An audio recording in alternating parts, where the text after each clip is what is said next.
What's going on, everybody? Oh man, we are early today, y'all. I wanted to go live when Candace goes live, and I'm not sure what time she really does it every day. So I just booked it early, and I wanted to show a couple videos while we wait. So come on in. Shout out to all of you all. Thank you all so much for tuning in, and thank you all so much for your support. Oh, I finally been able to get through some emails for the channel. Um, yeah, it's gonna be fun. And let's see, I was able to send out the emails to all the mods whose email addresses I could pull up that I could find, um and make sure that you guys at least have uh some way to communicate with each other in that main email.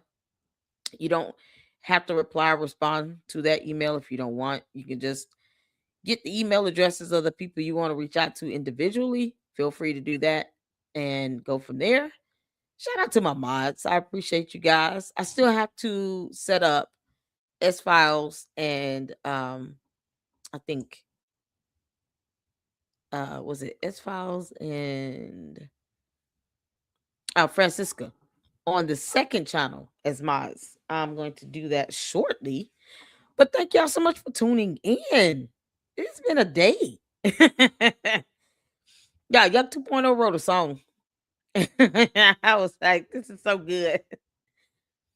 It's been a day today. And sometimes you just, me coming on here and chilling out with you all and being able to laugh at the cult members in the bots. It's just, it's so much fun. It's so much fun. You can't, as disgusted as we all are with Candace, you can't like let her have you in a anger state or anything, because her cult members would love to say, "Oh, you're just hating," and they can't define the word hate. But they would love to say all those things and still not address why she won't go out in person to say this stuff to El Kirk's face. But or post a text message sent to the FBI agent. All the things I've been saying that she should be posting up as evidence. Or just tell us who the shooter is. It's been 4 months, Candace. Tell us who the shooter is. Your cult members aren't going to urge you to do that because they enjoy the sensationalism. Deep down, they don't care. They don't care about that. But yeah, if you don't laugh, she'll give you a headache. And I'm not getting a headache over her. So I don't want you all to feel that way. So that's why I do Ami at the end. Ami did a new video. So we're going to check this out at the end of the live stream. Ami did a new video. Yay! Oh man, I have to fight the urge to not watch it unless I'm watching it with you all. But boy, it's hard. It's hard. But he did a new video of Candace Owens responding to herself. Oh, that's gonna be epic. But in the meantime, there's a couple videos I wanted to show you all while we're waiting for this helper to go live, honey. Candace, you need to pick a time and stick with it. Ain't that much homeschool in the world, girl. Ooh, let's see here. All right.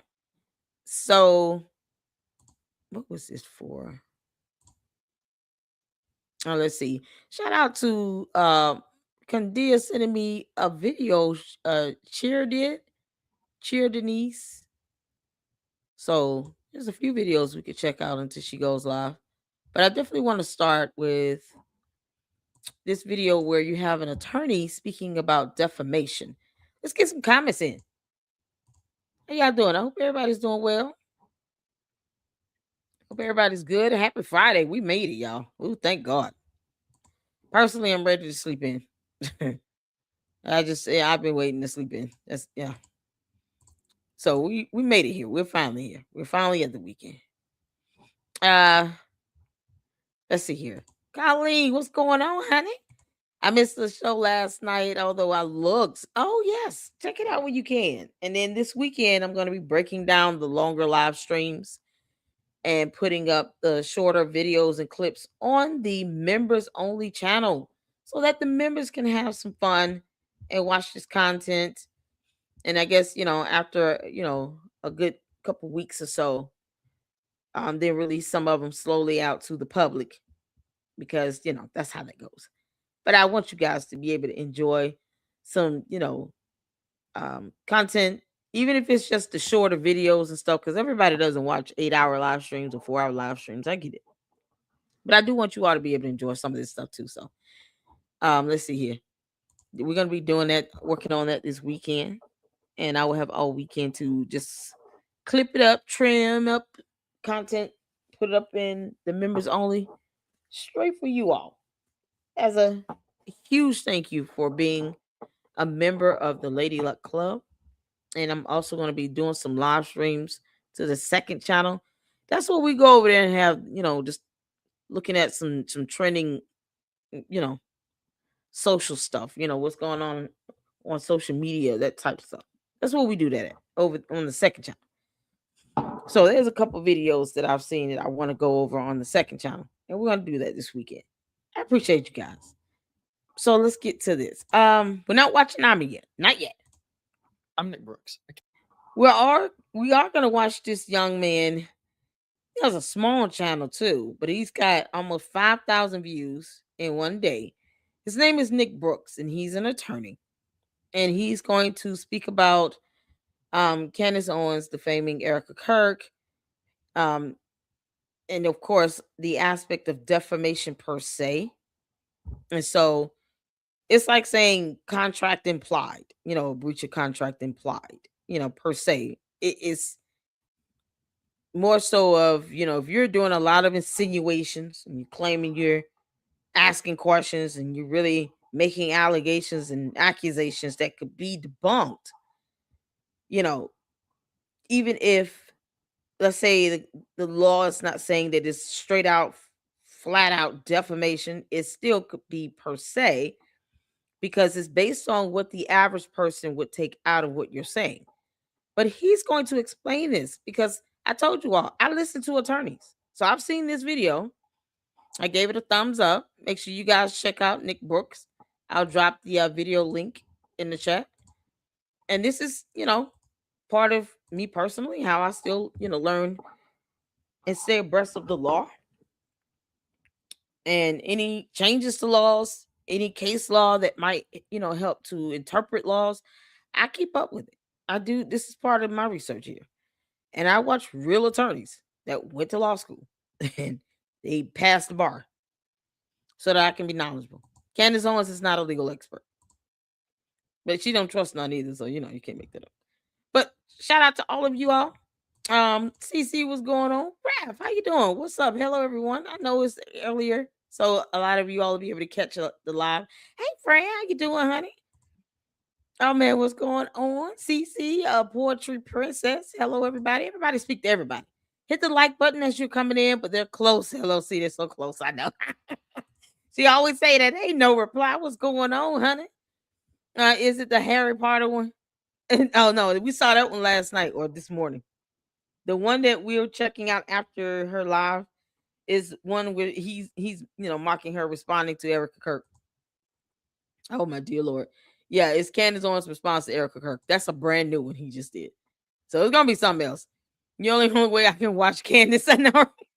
Yeah, I can't watch Candace without you all. If I cannot watch with you all, I don't watch. Even if I'm listening to Jay Witt when he's doing it, it's just so hard because it's like I want to scream in the mic. It's so hard. I don't know why Jay Witt won't do a joint live stream reaction with me. He's so silly. But we're gonna get Milk Bar in next week to do one. Yay! Because next week it'll be an easier week, because after that it'll be Christmas. So I'm gonna reach out to Milk Bar. He wants to do a live stream reaction to one of Candace's episodes, and we're gonna do it. So I'm gonna schedule it, see what's good for him next week, and we're gonna make that happen. I sure am. I'm excited. So we can have some fun with this. That way he can feel all of our pain.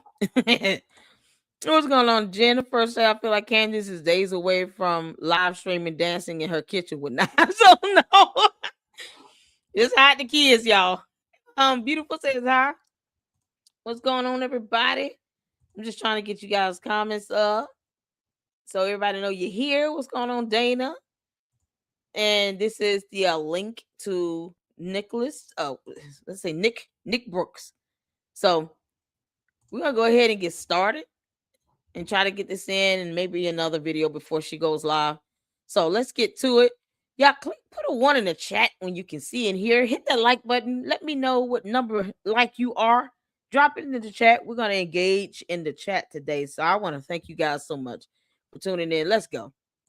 A California attorney. Candace Owens is now implying that people close to Charlie Kirk, including his widow Erica Kirk and other conservative figures, were somehow tied to his assassination. If those implications are false, could that be defamation per se? Here's the big picture. Owens has been questioning the official account of Charlie Kirk's death, talking about setups, multiple people involved, and even foreign leaders like Emmanuel Macron, while publicly attacking some of Kirk's friends and allies. Fact checkers and commentators say she's fanning the idea that people around Kirk, including Erica, are not telling the truth about what happened. To be precise, some detailed fact checks argue that Owens has not so far literally said Erica Kirk helped murder Charlie, but that she has created a cloud of suspicion around Erica and others by highlighting rumors, private messages, and supposed financial timelines. Legally, that distinction between a clear and direct accusation and a pattern of suggestive insinuation matters a lot in a defamation case. Under U.S. law, accusing someone of a serious crime, like involvement in a murder or assassinated plot, is a classic example of defamation per se, if the statement is false and presented as fact. In those cases, the law often presumes damages to the person's reputation, because being branded a criminal is so obviously harmful that you don't need a spreadsheet of lost deals to prove it. Even with defamation per se, the plaintiff still has to show the basics, which are a false statement of fact about them, published to others, without privilege, with at least some negligence, and for public figures, with actual malice. Erica Kirk and most of the people Owens is talking about are public figures, so the standard isn't just that she was sloppy, it's whether she knew or seriously doubted what she was implying. Defendants in these cases often argue, I never said she did it, I was just asking questions. Well, courts look past the magic words and ask what a reasonable listener would take away. If the overall thrust of the broadcast is that a real person likely helped set up an assassination, a jury can find that to be a factual assertion, not a protected opinion or open-ended question. We're already seeing signs that this has crossed a line for some people. At least one conservative commentator has publicly said he's considering suing Owens for her insinuations that he had advanced knowledge of Kirk's murder. That's a reminder that even inside the same political camp, accusing someone of being tied to an assassination is not just drama, it's potential litigation. If Erica Kirk or another target sued, the complaint would likely string together clips, posts, and episodes to show a pattern, naming them, suggesting involvement in a setup, and encouraging the audience to see them as complicit in Charlie's death. The argument would be, she didn't need to use the words, you pulled the trigger. She told millions of people I was part of the murder plot, and that's reputationally lethal. For content creators and commentators, the lesson is simple. Criticize ideas and organizations all you want, but be very careful about implying that named individuals participated in crimes that you cannot prove. Do you think? Thank you. See, this is it right here. I told you all that even if you want to sit here and say Brigitte Macron looks like a man to me, it's your opinion. No one cares. But when you say that someone aided or assisted in the murder of another human being, you are accusing them of being involved in a crime of any sort. Because it's a difference between what you can say as harassing versus a criminal matter. And because when you go to court for a crime, the burden is to prove beyond a reasonable doubt. You must have evidence. Not one time will any criminal matter be heard in a court of law based on someone's opinion. Never will that happen. We don't care what Candace thinks or feels. It's about what she can produce. She's saying that the Macrons are trying to assassinate her. No evidence. But even the attempt of an assassination is a matter of criminality.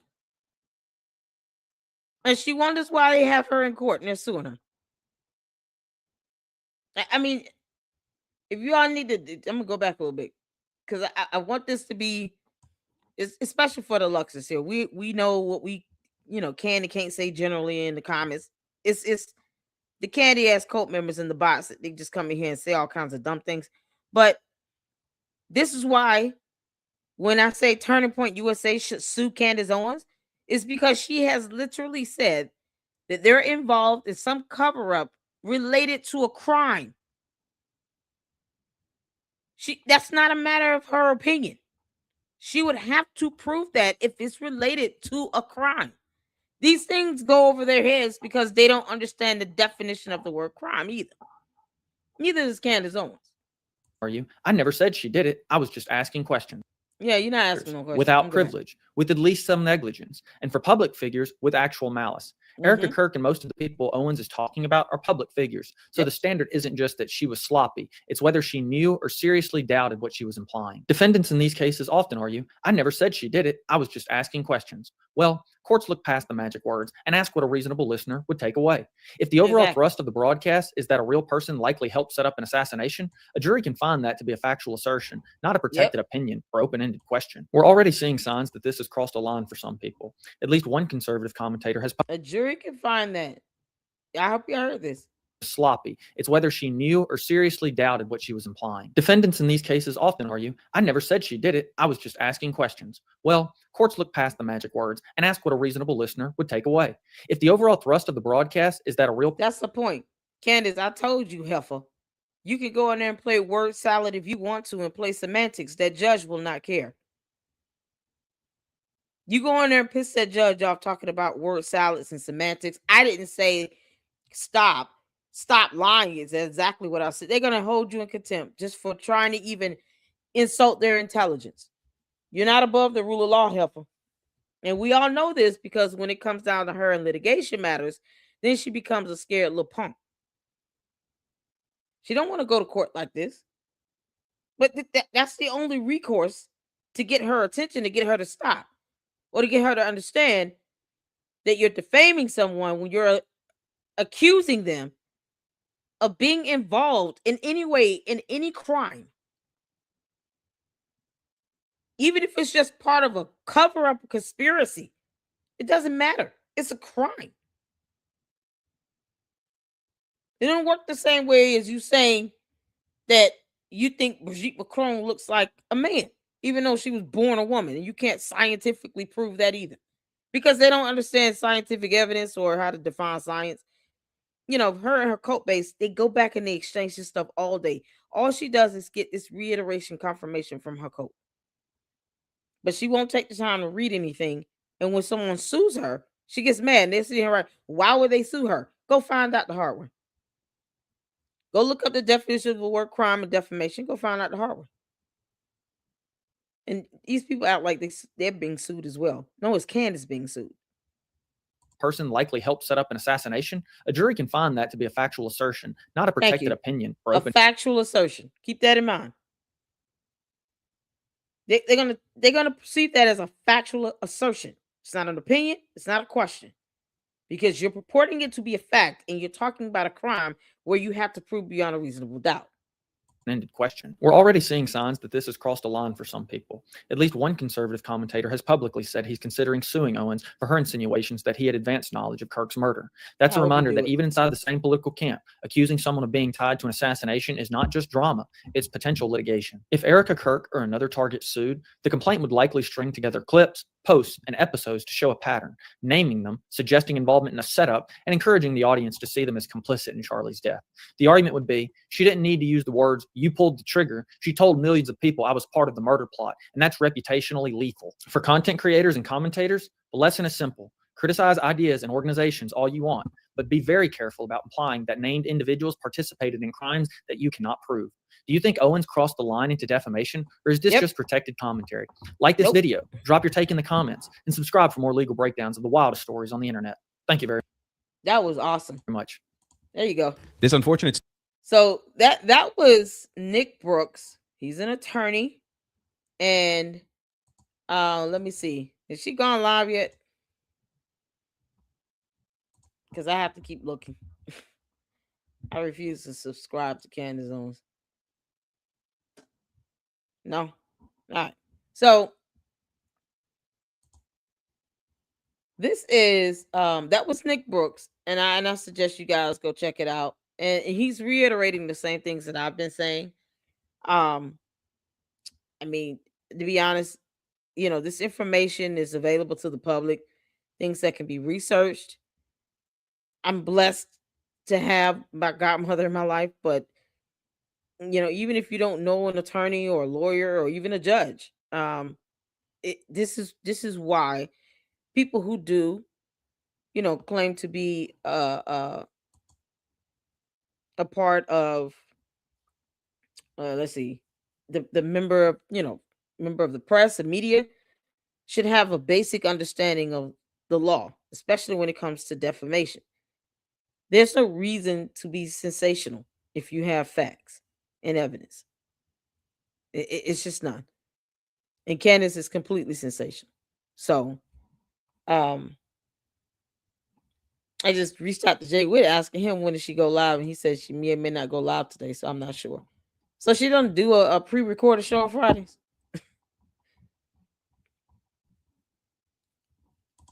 They have a higher standard, yeah. But if you get a jury that says you're accusing someone of a crime, and that's a factual assertion, and you have no evidence on that. Now you're held liable for the damages of that, of that, what that factual assertion has created. Why not just, you know, post up evidence? If you got evidence, post it up. First of all, Candace, why not define the word evidence and then post up evidence? Because she doesn't know what it is. Let's see here. Don't play the music in the beginning, LLC. Which music? I'm going to have to take notes. That will be a good video. Oh yeah, that the video that I just played. This young man is an attorney, and I would believe an attorney any day over anything Candace Owens says. First of all, I don't believe anything Candace Owens says, but she finds out the hard way in court, and she never tells her court base what's actually going on when it comes to matters in court, because she knows that if there's any glimmer of her losing something, they'll start to believe her less and less and less, so they're going to be asking her a lot of questions. I don't do whataboutisms. I don't let any of them spin that stuff over here. They flood the comments and all this other stuff, copying and pasting, but I don't do whataboutisms. I don't entertain that. Candace Owens still won't even go over her motion to dismiss. So you can imagine if she gets sued for accusing someone of being involved in a crime, and this jury takes this as a factual assertion, she's going to lose any lawsuit because she won't have evidence to prove any of this factual assertion that the jury and the court is going to take whatever she said to be. She can claim it to be an opinion. They don't care. They're going to go based on what the law says, case law, and what precedence has already even established. And because she lacks the evidence, then that means that she's being deceptive with this. You can't say someone did something as a fact and then you don't produce evidence to support it. That helps the person suing you win the case, because their MO is going to be she lied. And if you have no evidence, then you're lying. And if the jury sees it as a factual assertion and you lied about someone committing a crime, you're going to be held liable. That's it. So she should be bankrupted if she keeps going at this rate. Yeah, that'll be. Let's get to it. I'm trying to get Francisca. If you could email me your actual YouTube channel tag, I'm trying to add you over on the second channel. I don't know why it's not letting me do that. I just need your actual tag, like the full YouTube thing, the link, if you don't mind. All right, y'all. Let's get to this next video. If Candace goes live, great. If not, then we're gonna play. A couple of you sent me over the videos from Paramount Tactical where he talks about this, Candace being a cult member and all. And she is a cult leader. She acts like a cult leader. So we're gonna go over that video because I've been wanting to go over it for a minute either way. But let's get to this next one here. This is I don't think I've ever heard any of his videos, but it came up in my recommendation. And he played a lot more of her interviews she does on CBS. His name is Tal Oren, the traveling clack, CLATT. So this is the first video I've ever seen of his. He has, a huge following as well. He has 695 supporters. So I just saw the video came up in my recommendation, and he was able to play more of her. I think it was a CBS interview she's done, and I wanted to check it out with you all so you guys can see this, because I was like, oh, this is the first video I've seen where someone showed more of this CBS interview and some other clips. So this would be good to see. And then I guess it'll be a preview of what we're expecting to see tomorrow, to which I will be live streaming it. I will go live and live stream it. But we will be watching this full interview that she did with CBS, I think, tomorrow, of course. And then I do have two Gray Hughes videos where Tyler Robertson is captured on video with the weapon. And those videos have been sitting in my list for a couple weeks to check out. We're going to get to that since the hearings are starting to pick up. So I want to make sure that I time those videos to where you can kind of know what to expect to see as far as exhibits once the trial begins. And I haven't missed the mark yet. So I've been going over those motions and orders. So shout out to Tal Oran. If I'm saying his name wrong, I'm sorry. Y'all can correct me in the chat. And then I'm going to drop the video link in the chat as well. All right, put a one in the chat you can see in here. Let's get to it. Fortunate story with Erica Kirk, Candace Owens, and the entire idiocy behind the story is continuing. We've got a clip here from Will Kane interviewing Erica Kirk, I'm presuming about this story with Candace Owens. So let's take a look at this and see what they have to say. I'm Tal the Traveling Glad, your favorite white colonizer. It's the conspiracies around Charlie's death. And, when this first happened, that I do this every day for a living and you're a part of this. Most of the ugliness and everything was coming from a predictable direction, the left. Now it's on the right. It's everywhere. Mm-hmm. And let me start here. You felt, I know you were asked, but you felt that now was your time to address it. Why? Well, like I said earlier, I just want a very peaceful Christmas. I want my team to have a peaceful Christmas. I'm not going to sit here and mudsling. Like I said earlier, I'm not going to call names. I'm not going to insult. Everyone's loved my husband, and we're all trying to figure out what happened. I have a little bit more insight because I'm a victim. So I get to see the autopsy report. I get to see all of the files that our prosecution has pulled together. I trust that case. And so while everyone's trying to find. Let me go back a little bit, because this is what I've been saying here. I know you were asked yesterday, or even the day before, with the video title. Candace is being a Grinch, a soulless Grinch. You got Christmas time coming up. Erica Kirk doesn't want to be worried about this crap that Candace is talking about. She's got two small kids that should be looking forward to the holidays. They should be excited about Christmas. However they celebrate it, they should be excited for it. They're kids. Don't take away their innocence. Don't take away their imagination. The magic and the spirit of Christmas, and however they hold that, don't take that from these kids. Let them be kids. Let them get ready for the Christmas season. And now she's got to sit here and be worried about this. You can tell it's written all over her face. You can tell that it's been bothering her for 4 months now? Candace can't tell us who the shooter is, though. This is not something she wants to be worried about. Erica just want to spend time with her family. It's crazy. But you felt that now was your time to address it. Why? Well, like I said earlier, I just want a very peaceful Christmas. I want my team to have a peaceful Christmas. I'm not going to sit here and mudsling. Like I said earlier, I'm not going to call names. I'm not going to insult. Everyone's loved my husband, and we're all trying to figure out what happened. Thank you, beautiful. I have a little bit more Hit the like insight button. because Y'all hit the like button. I'm a victim. So I get to see the autopsy report. And not just being the victim. She gets to see the autopsy report because she's next of kin. Because she's the spouse. I want to make sure that's clear.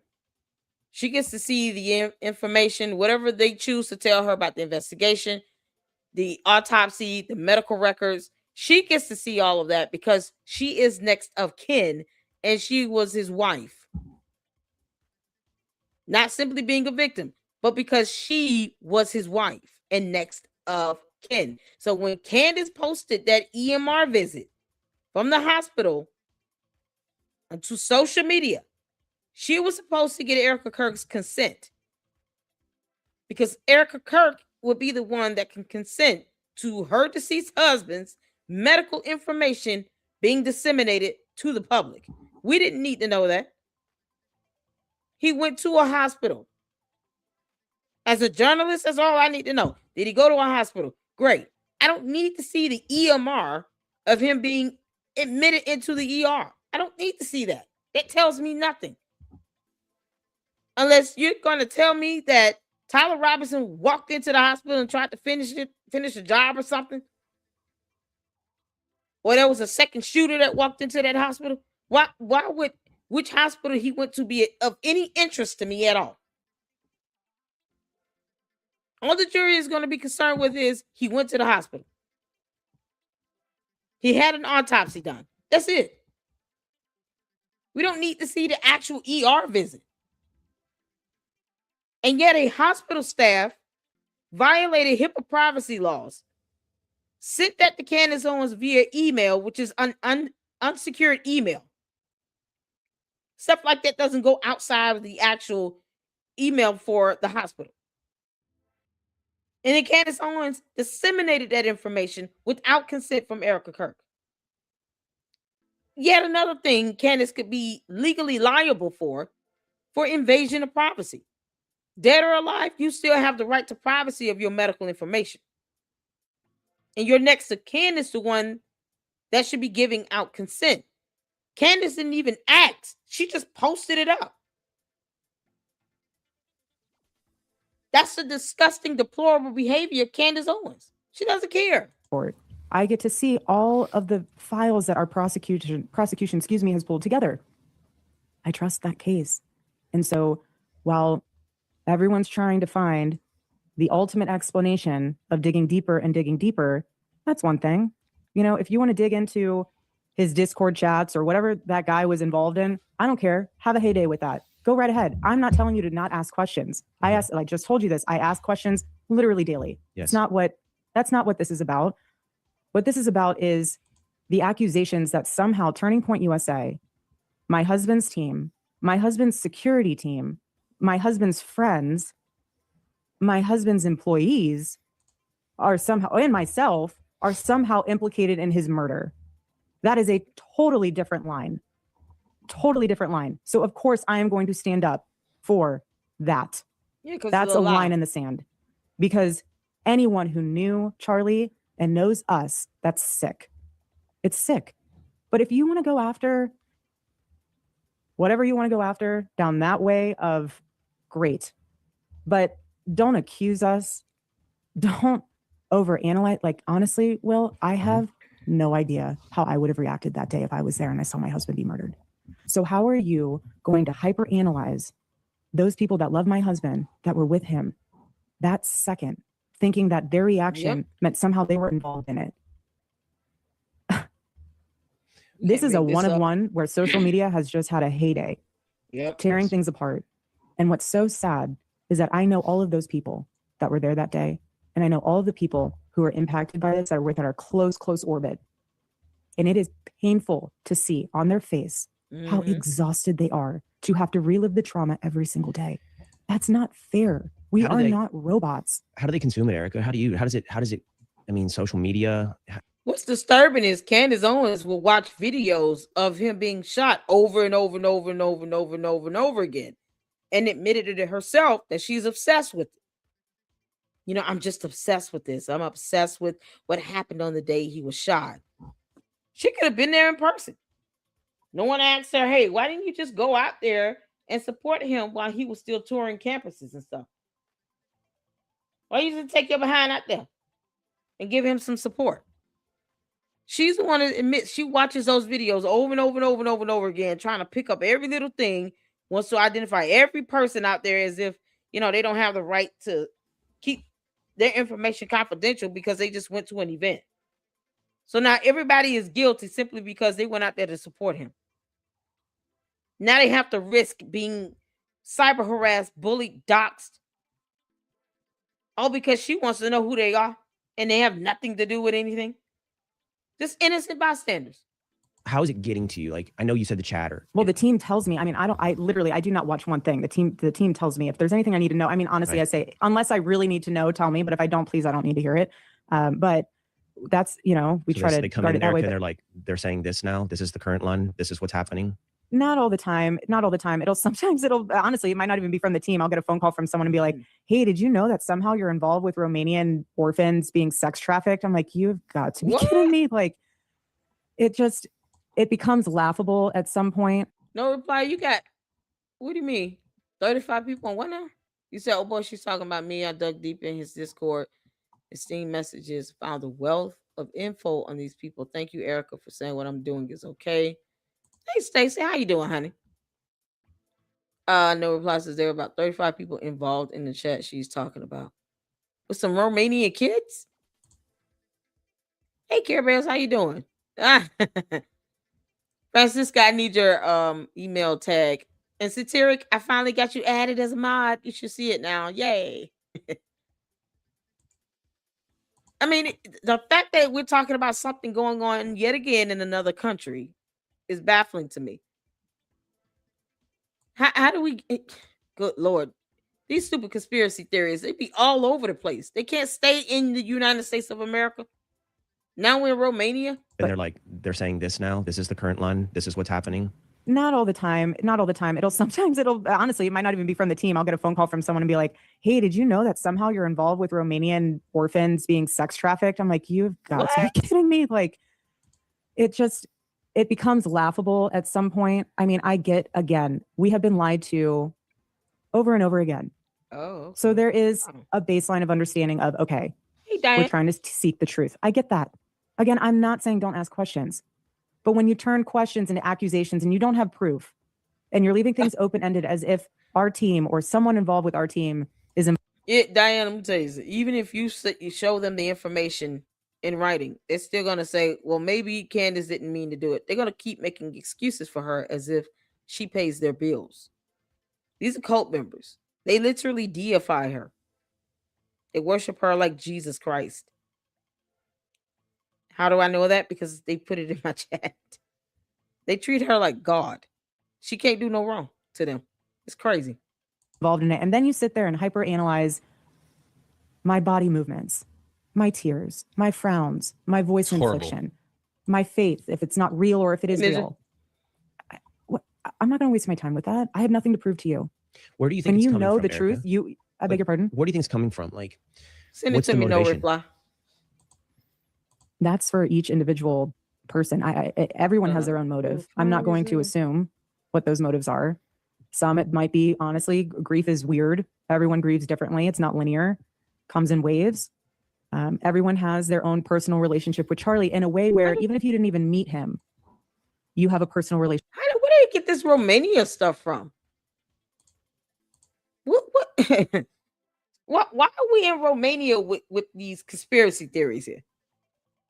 Julianne said, I went to a fundraiser for Romanian kids in orphanages in the 90s, abandoned infants with not enough staff to pick them up and hold them. This causes irreparable harm in their development.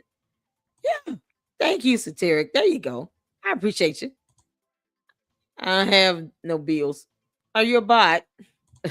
God. We're all over because Sir George was behind all this shit. And they had it started. Oh, man. That's funny, Sarah Kelly. But why is it that big? It affects people's lives how?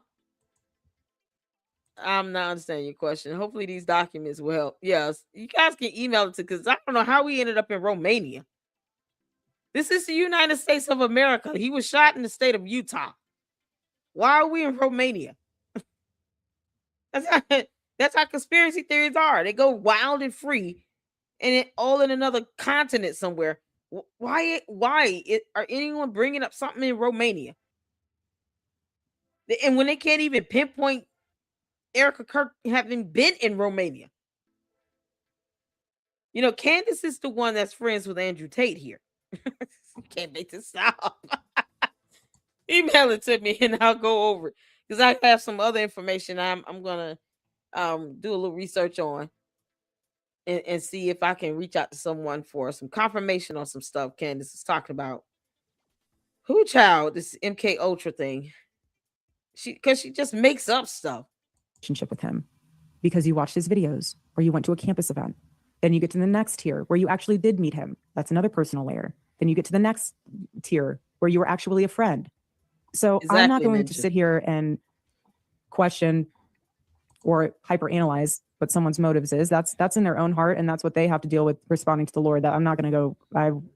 You have to put your head down on your pillow at night, and whatever your decision is, that was. Candace has no soul. She feels nothing.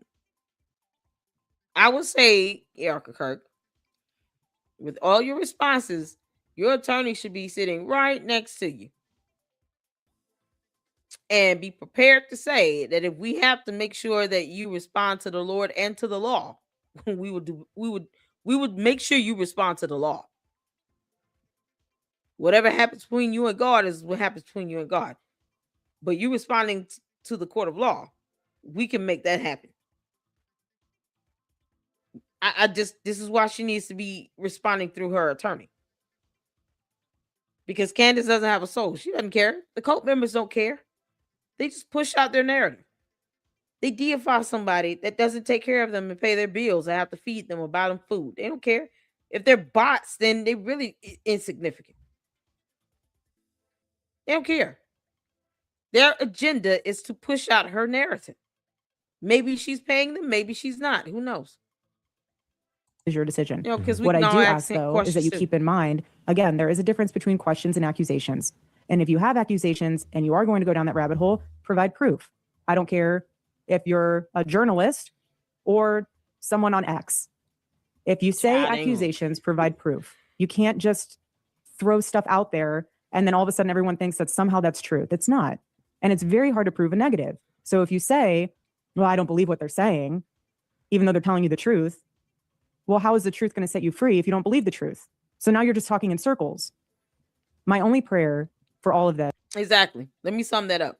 So Candace Owens was sent some exhibits from Brigitte Macron saying that I am born a woman. I gave birth 3 times. Here's some photos. Here's a birth announcement. Here's all these exhibits and documentation and proof. And Candace Owens still said, not good enough. Do this, do that. I want this. I want that. Like anyone gives a damn. Because no one gives a damn. You see, even with proof being provided to Candace Owens, she just didn't want to accept it because it doesn't feed into her dumb narrative that her cult members and the bots are feeding all over social media. Of course, they wouldn't be doing their job and following their marching orders if they weren't parroting her nonsense, as absurd as it is. But this is where we are. You can't win with them. That's the whole point. Nothing you say or do, no amount of evidence or proof of documentation you can show will have them satisfied at it. Conspiracy theories are not here in this reality on Earth. They're keyboard warriors behind a computer screen while their minds are gone to another planet. That's why trying to convince them of anything is futile. I don't care what cult members and bots think or feel, because there's nothing you can give to them to influence or change their mind about anything, and you can't change anybody's mind. They don't change my mind, and I'm not trying to change theirs. And as long as the cult members, as long as you all come in here understanding that, you enter at your own peril into the Lady Luck Club. As long as you understand, I don't care how you feel or what you think. You enter at your own peril. But you're not convincing me of anything. I don't owe you anything. And I'm not trying to change your mind on anything. I'm just going to have a laugh at you when I need to. It's no matter what you do, you end up talking in circles. So don't try to convince them of anything. Don't do it. They want to be stuck in La La Land, leave them out there. Then they find out the hard way when Candace starts getting hit with lawsuits. Yep. I hope those, cult members continue to pay those attorney's fees that they're paying when they send her those supers and stuff. Is that all of us can remember that Oh, man. Charlie was a thought leader. He would not want his life and his legacy to revolve around his murder. He would want his life and legacy to revolve around helping deliver the youth vote, helping to build Turning Point USA, helping to make a difference on college campuses. Mm-hmm. That is what I pray we focus on. The justice will be served, and trust me, it will. And again, you can have questions. I'm going to ask Please you one. honor my husband. Absolutely. I'm going to ask you one last question on this. And I want you to know, and I want everybody listening to know, I'm trying to ask you about this in the most respectful way, manner, acknowledging. Oh, I know. But I want you everybody to know this is the juggle. And it's not woe is me. It's like, I don't want you to have to talk about something that you don't want to talk about. I also don't want to be juvenile. So the juvenile part of this is the prurient digging in.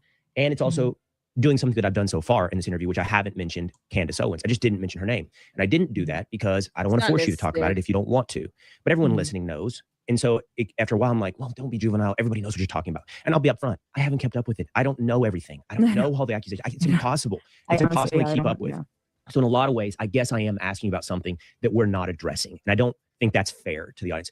So I'm going to ask you this last question on this. And what I'm going to say is you have made a choice that has changed in the last week. Your team has been talking. And you have also said the bridge has been crossed, talking about people that you know. What I'm curious about, Erica, is going forward, will you and the team, do you think you will talk about it more? Do you think you will address all of the stuff? Because to your point, you said it, and I feel it. It's growing. It's not going away. The chatter, the theories, it's growing. It's not going away. So how do you think you'll address that going forward? Yeah, the chatter will always be there, regardless. Well, if we spent all of our time going through every single accusation, we'd get nothing done at the office. Nothing. We were told that Shelley. if we said stop, it would stop. And we said stop. And I'll say it again. Please stop. There you go. I mean, there she is. I don't really know how much more direct Erica could be about her intentions in this manner, which is to just leave her the fuck alone and to stop coming up with conspiracy theories about her husband and his untimely death. Oh, dude, he yawning and stuff. I just wanted to play this portion here of Tal Oran. I don't know why I can't find that full Will Kane country. Is that on YouTube? So this isn't the CBS one. This is a whole different interview. Will Kane country.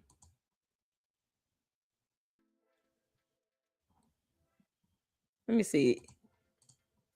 So he has a separate YouTube channel. Let me see. Will Kane country. I thought that was the CBS one. Because she said stop a couple times, and it makes no sense. She has to keep saying it. Was that the full 9-minute video? I think it's like an hour. Okay, yeah.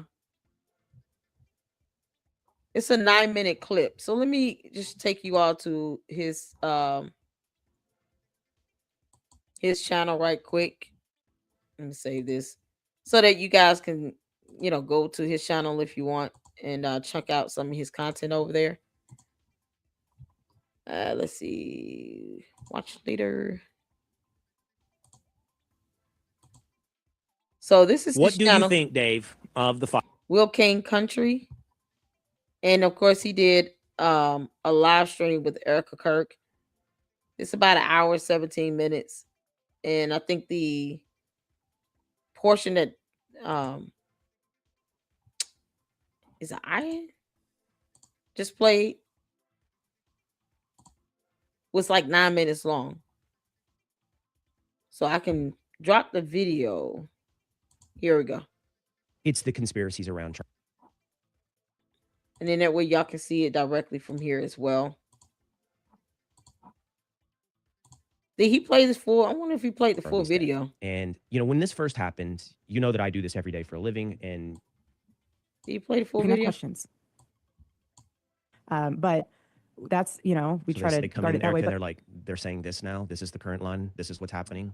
not all the time. Not all the time. Sometimes honestly, it might not even be from the team. I'll get a phone call from someone and be like, Okay, he It's the played a little bit more than conspiracies this. So around hold Charlie's on. death. And, when this first happened, you know that I do this every day for a living, and you're a part of this. Most of the ugliness and everything was coming from a predictable direction, the left. Now it's on the right. It's everywhere. Mhm. And let me start here. You felt, I know you were asked, but you felt that now was your time to address it. Why? well, like I said earlier, I just want a very peaceful Christmas. I want my team to have a peaceful Christmas. I'm not going to sit here and mudsling. Like I said earlier, I'm not going to call names. I'm not going to insult. Everyone's loved my husband, and we're all trying to figure out what happened. I have a little bit more insight because I'm a victim. So I get to see the autopsy report. I get to see all of the files that our prosecution, has pulled together. I trust that case. And so while everyone's trying to find the ultimate explanation of digging deeper and digging deeper, that's one thing. I If think you want to dig a lot of this into was played, but I his want to make Discord sure. chats or whatever that guy was involved in, I don't care. Have a heyday with that. Go right ahead. I'm not telling you to not ask questions. I just told you this. I ask questions literally daily. Yes. That's not what this is about. What this is about. Well, shout out to you, Jennifer. That's exactly what happened. She came on this Will Kane Country's channel, did an interview, and then Candace still went back and doubled down and said, no, she didn't say stop. She said stop lying. Like, no, you don't get to add on after the fact. You don't get to sit here and after Candace herself said, Erica Kirk has the power and capacity to tell me to shut up, stop, or be quiet. Then you turn around, you add stipulations to that. That's not gonna fly in court either. She finna find out the hard way on a lot of things because she keep effing around. Like that's the worst semantics is, but that's the worst thing you can do in court in front of a judge that went to law school is to go in there and play word salad and play semantics. That's the quickest way to insult them. They don't like that, especially when you don't have a concept of the law, Candace. We all know you didn't go to law school. You won't even show your 2 degrees of this so-called journalism and English degree you claim you get. You haven't even shown us that. You definitely have no aspect or understanding of the law. Going in there and insulting that judge, quickest way to get your ass contempt in court. She doesn't care. Candace doesn't care about any of this stuff. She has no soul. She doesn't care. Let's see. I'm just trying to make sure I get some of y'all's comments up. All right, cool. Let's get back to it. Is the accusations that somehow Turning Point USA, Thank you, my Satiric. husband's team, my Thank husband's you. security team, my husband's friends, my husband's employees Thank you. are somehow, and Satiric. myself, are somehow implicated in his murder. That is a totally different line. Totally different line. So of course I am going to stand up for that. That's a line in the sand because anyone who knew Thank you Charlie so much. and knows us, that's sick. It's sick. But if you want to go after Hey, Laura. whatever you want to go after down that way of, great. But don't accuse us. Don't overanalyze. Like, honestly, Will, I have no idea how I would have reacted that day if I was there and I saw my husband be murdered. Hit So the how like are button for you me. going to hyperanalyze those people that love my husband, that were with him that second, thinking that their reaction meant somehow they were involved in it? This is a one of one where social media has just had a heyday, tearing Yes. things apart. And what's so sad is that I know all of those people. This is what I mean right here. To the mods. When y'all see this copy and paste, same comment from different profiles like this, it's the same thing. You don't even have to engage it. We've been asked this 1,000,000 times. If they don't trust the feds, then Candace Owens should not be waiting for the FBI to talk about anything regarding some fake assassination attempt. that were there that day. And I know all of the people who are impacted by this that are with our close orbit. And it is painful to see on their face how exhausted they are to have to relive the trauma Exactly, every single Heather. day. That's not fair. We How do are they- not robots. How do they consume it, Erica? How does it, I mean, social media, how is it getting to you? Like, I know you said the chatter. Well, the team tells me, I mean, I do not watch one thing. The team tells me if there's anything I need to know. I mean, honestly, Right. I say, unless I really need to know, tell me, but if I don't, please, I don't need to hear it. But that's, we So try to they come guard in, it that way. Erica, But and they're like, they're saying this now. This is the current one. This is what's Mhm. happening. not all the time. Sometimes honestly, it might not even be from the team. I'll get a phone call from someone and be like, hey, did you know that somehow you're involved with Romanian orphans Oh, being yeah, they sex went through trafficked? that I'm one. like, you've got Oh, to I be can't kidding believe me. that. Like, it becomes laughable at some point. I mean, again, we have been lied to over and over again. So there is a baseline of understanding of, okay, we're trying to seek the truth. I get that. Again, I'm not saying don't ask questions, but when you turn questions into accusations and you don't have proof and you're leaving things open-ended as if our team or someone involved with our team is involved in it, and then you sit there and hyperanalyze my body movements, my tears, my frowns, my voice inflection, my faith, if it's not real or if it is real. I'm not going to waste my time with that. I have nothing to prove to you. Where do you think When it's you coming know from, the Erica? truth, I beg your pardon? Where do you think it's coming from? Like, what's the motivation? Y'all That's subscribe for to the each channel, hit the individual like button. person. Everyone has their own motive. I'm not going to assume what those motives are. Some, it might be, honestly, grief is weird. Everyone grieves differently. It's not linear. It comes in Exactly, Dawn. waves. Everyone has their own personal relationship with Charlie in a way where even if you didn't even meet him, you have a personal relationship with him because you watched his videos or you went to a campus event. Then you get to the next tier where you actually did meet him. That's another personal layer. Then you get to the next tier where you were actually a friend. So I'm not going to sit here and question or hyperanalyze what someone's motives is. That's in their own heart, and that's what they have to deal with responding to the Lord. That I'm not going to go. You have to put your head down on your pillow at night, and whatever your decision is, that was your decision. Mhm. What I do ask, though, is that you keep in mind, again, there is a difference between questions and accusations. And if you have accusations and you are going to go down that rabbit hole, provide proof. I don't care if you're a journalist or someone on X. If you say accusations, provide proof. You can't just throw stuff out there. Hey, if you can't, please don't send all caps. It's just because it comes off as yelling. Scotland. I honestly, I would rather people who are out here making all these conspiracies do exactly what you're saying. Let the case go through the court. They won't do that. They're sitting here talking about her and something in Romania with kids. Like, I agree too. If you're going to be conspiratorial and you don't want to believe the evidence that's already out there, because the evidence that have been presented to the court so far to justify the indictment is also going to be used in the murder trial, because that's how that works. That's just part of that criminal process and procedure in the court. So the video evidence of him, Tyler Robinson being at DQ and him walking down the street and all of that stuff that has already been seen to the public, is also going to be seen to the jury. So there is some evidence we've already seen. Him jumping off the balcony and all of this is some evidence we've already seen. Gray Hughes does a great job in the small clips I've been able to see of the videos where, he hones in on Tyler Robinson walking with the gun. Something that we all need to see, because you can expect to see this information being shown to the jury. So when it comes to evidence, when we talk about truth, we're talking about evidence. Truth is not based on your opinion. If you're calling it a fact, it's based on documentation and evidence. Your opinion's your opinion. Doesn't mean your opinion is always going to be the truth either. 1 + 1 is 2. That's a fact, because math. You can sit here and have an opinion that you think it might be 3, but doesn't make it true. It's just your opinion. 1 + 1 = 3 is your opinion, but that's not a fact. It's not truth. Truth has to be supported by something that makes it an accepted truth valid. Not just an opinion. An opinion alone, it is what it is. You can be loud and wrong.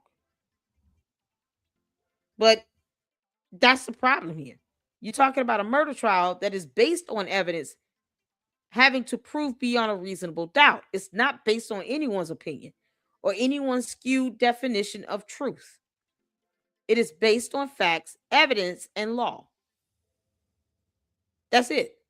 And if people don't want to trust facts, evidence, and laws, or the definitions or concepts of those terms, then it doesn't matter what they believe to be as truth, because their so-called truth does not apply in a criminal trial. It's irrelevant when it comes to a criminal matter. The jury is not going to sit here and give a ruling based on what someone thinks that's true. The jury is going to deliberate and give a ruling based on the finding of fact, law, and evidence. That simple. So you can go in there talking about my truth all day. It's irrelevant. No one cares. Is it supported with a finding of fact, law, and evidence? If the answer is no, then it's not a truth. It's your opinion. Judge and jury won't care. I want the bad guy to go to jail for the rest of his life, at the very least. I don't want him to walk free because there's a hung jury now because of all this bias that's been thrown out there. It's combative with that. And Candace won't even read and understand why the prosecutors in the state of Utah are the ones that's actually spearheading the investigation in this case. And the FBI is assisting because she still doesn't understand jurisdiction. I know it's complex for her. That's what it is. And then all of a sudden everyone thinks that somehow that's truth. It's not. And it's very hard to prove a negative. So if you say, well, I don't believe what they're saying, even though they're telling you the truth, well, how is the truth going to set you free if you don't believe the truth? So now you're just talking in circles. My only prayer for all of this is that all of us can remember that Charlie was a thought leader. He would not want his life and his legacy to revolve around his murder. He would want his life and legacy to revolve around helping deliver the youth vote, helping to build Turning Point USA, helping to make a difference on college campuses. Mm-hmm. That is what I pray we focus on. The justice will be served, and trust me, it will. And again, you can have questions, but please honor my husband. Absolutely. I'm going to ask you one last question on this. And that's not a historical. I want you to know, and I want everybody that's listening to know. Completely false. I'm trying to ask you about this in the most respectful way. Oh, I know. But I want you to know this is the juggle, and it's not woe is me. It's like I don't want you to have to talk about something that you don't want to. And here's the thing: comments like this, I mean, this can completely be debunked with case law. It's not about the judge or jury. It's about the evidence being presented to the judge or jury. How does it apply to the law? How does it apply to the case? You have federal rules of criminal procedure that also affect how these hearings are conducted in the court of law. And if you don't understand laws or the interpretation of such, you go to case law. It is based on evidence. Or it wouldn't be a case as far as a criminal matter. We wouldn't be here if there was not sufficient evidence. No jury has so far filed these charges against Tyler Robinson. It's the evidence the investigators have gathered that was forwarded to the prosecutor that allowed them to bring forth charges and an indictment. That is based on the evidence. That's not based on the judge or the jury. The judge is not there to just make their own personal opinion and decision on something without evidence. That would immediately be seen as biased, and the defendant can get an appeal and win. If you don't understand how these matters are heard in the court of law, then just say that. But what you're saying is completely false. Because so far the jury has not been selected yet. And Tyler Robinson is in jail because of the evidence and the indictment so far. Not because of a jury. This is information that can be Googled, research. I encourage you all to do that. Talk about. I also don't want to be juvenile. So the juvenile part of this is the prurient digging in. And it's also doing something that I've done so far in this interview, which I haven't mentioned Candace Owens. I just didn't mention her name. And I didn't do that because I don't want to force you to talk about it if you don't want to. But everyone listening knows. And so after a while, I'm like, well, don't be juvenile. Everybody knows what you're talking about. And I'll be upfront. I haven't kept up with it. I don't know everything. I don't know all the accusations. It's impossible. It's impossible to keep up with. Yeah. So in a lot of ways, I guess I am asking about something that we're not addressing. And I don't think that's fair to the audience. So I'm going to ask you this last question on this. And what I'm going to say is you have made a choice that has changed in the last week. Your team has been talking. Wow. And you have also said that a bridge has been crossed, talking about people that you know. What I'm curious about, Erica, is going forward, will you and the team, do you think you will talk about it more? Do you think you will address all of the stuff? Because to your point, you said it, and I feel it. It's growing. It's not going away. You know, the chatter, the theories, it's growing. It's not going away. So how do you think you'll address that going forward? Yeah, the chatter will always be there, regardless. Well, if we spent all of our time going through every single accusation, we'd get nothing done at the office. Exactly. Nothing. We were told because now they were Romania.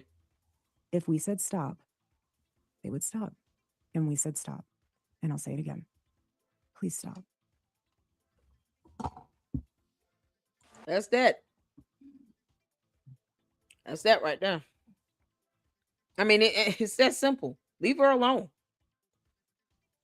I don't even think she's expecting anybody to like her or any of that. They just leave her alone. We have, so far, she hasn't started yet. So we have Cheer Denise, who gave her insight on this. I'm actually curious in this. Hey, everybody, how's it going? So this is from Artie Trolls. Shout out to Artie Trolls. He did a video covering Tim Pool saying that Candace hated Charlie Kirk. Candace, I don't know if you realize it's obvious to a lot of people that you definitely had some disdain towards him, because you wouldn't be sitting here going after his wife, his pastor, his company, his everything that he loved and cared for. You wouldn't be doing any of that if you cared a little bit. So I'm actually curious to see this video. And you guys make sure you check out Artie Trolls. He's funny. I actually enjoy his content. I am subscribed, so make sure you guys hit the like button and check him out over there. I can get one of the mods to drop his YouTube channel link, as well as Will Kane Country and Nick Brooks and Tal Oron. I know it's a lot of them. But so far, those are the content creator videos we've covered. So while we're, if she goes live, we're just kind of waiting on her to do this. Because I didn't want to react in real time to Candace live and be able to comment in the chat, because all her bots would be over there. Yeah, for once we get to pick on them. So let's check this out. Put a 1 in the chat if you can see it in here. Make sure you guys are hitting that like button. Thank you all for tuning in. And hanging out with me while we wait for her to possibly go live if she does. Hit that like button for me. Let's get to it. Artie Trolls, take it away, bro. Oh, Tim Pool has absolutely just blasted Candace Owens. He got a tip, apparently, that Candace Owens, just months before Charlie was unfortunately unalive, ended up talking to people about how much she did not like Charlie Kirk at all. And you know what? This tip is just as valid as any other tip Candace has received herself and is spewed online. So I don't want to hear it when people are like, oh, this is clearly a lie. How are you able to tell what is a lie and what is true when no evidence is presented whatsoever? Tim has put out evidence the exact same way Candace Owens has put out evidence. Thank you, Francisca. And you're going to see people defend Candace because they're leftists. They are absolutely diehard leftists. They're not nuanced whatsoever. They don't think for themselves. Yes, could what Tim be saying here be 100% fabricated? Yes. That's the same exact thing I'm putting towards Candace Owens as well. Everything she's saying could just be 100% fabricated because she's never provided proof. So for people to sit there and say that Tim Pool is lying, which we'll go over the comments down here in a second, is absolutely ridiculous because it's the exact same type of evidence that Candace has put out. Let's watch this. And before we do, guys, please give me a like or subscribe or both. That's all I ask for. I don't beg for money. I don't ask you to join memberships. I'm not doing any of that, So if you guys could, I would greatly, greatly appreciate it. Thank y'all so much. That's my one ask that I do. Candace Owens. I do want to say thank you all for the memberships. I appreciate that. Heather Rose is a new member. Thank you so much. Satiric gifted memberships. Thank you so much, Satiric, and for becoming a member. You guys are going to have fun this weekend. All of these long live streams are going to be chopped up and you guys will be able to enjoy them individually. But thank you so much for the memberships. It is a blessing. And I have my memberships because you all asked for it. And I appreciate you all. So how dare I not show my appreciation to my members by taking the time to chop up these longer live streams so you guys can have some shorter content to enjoy in the members only. So brace yourselves for that. It's coming hot and heavy. All right, y'all. Thank you so much. Let's get back to it. Hated Charlie Kirk. And I was surprised to hear this, but I received a tip.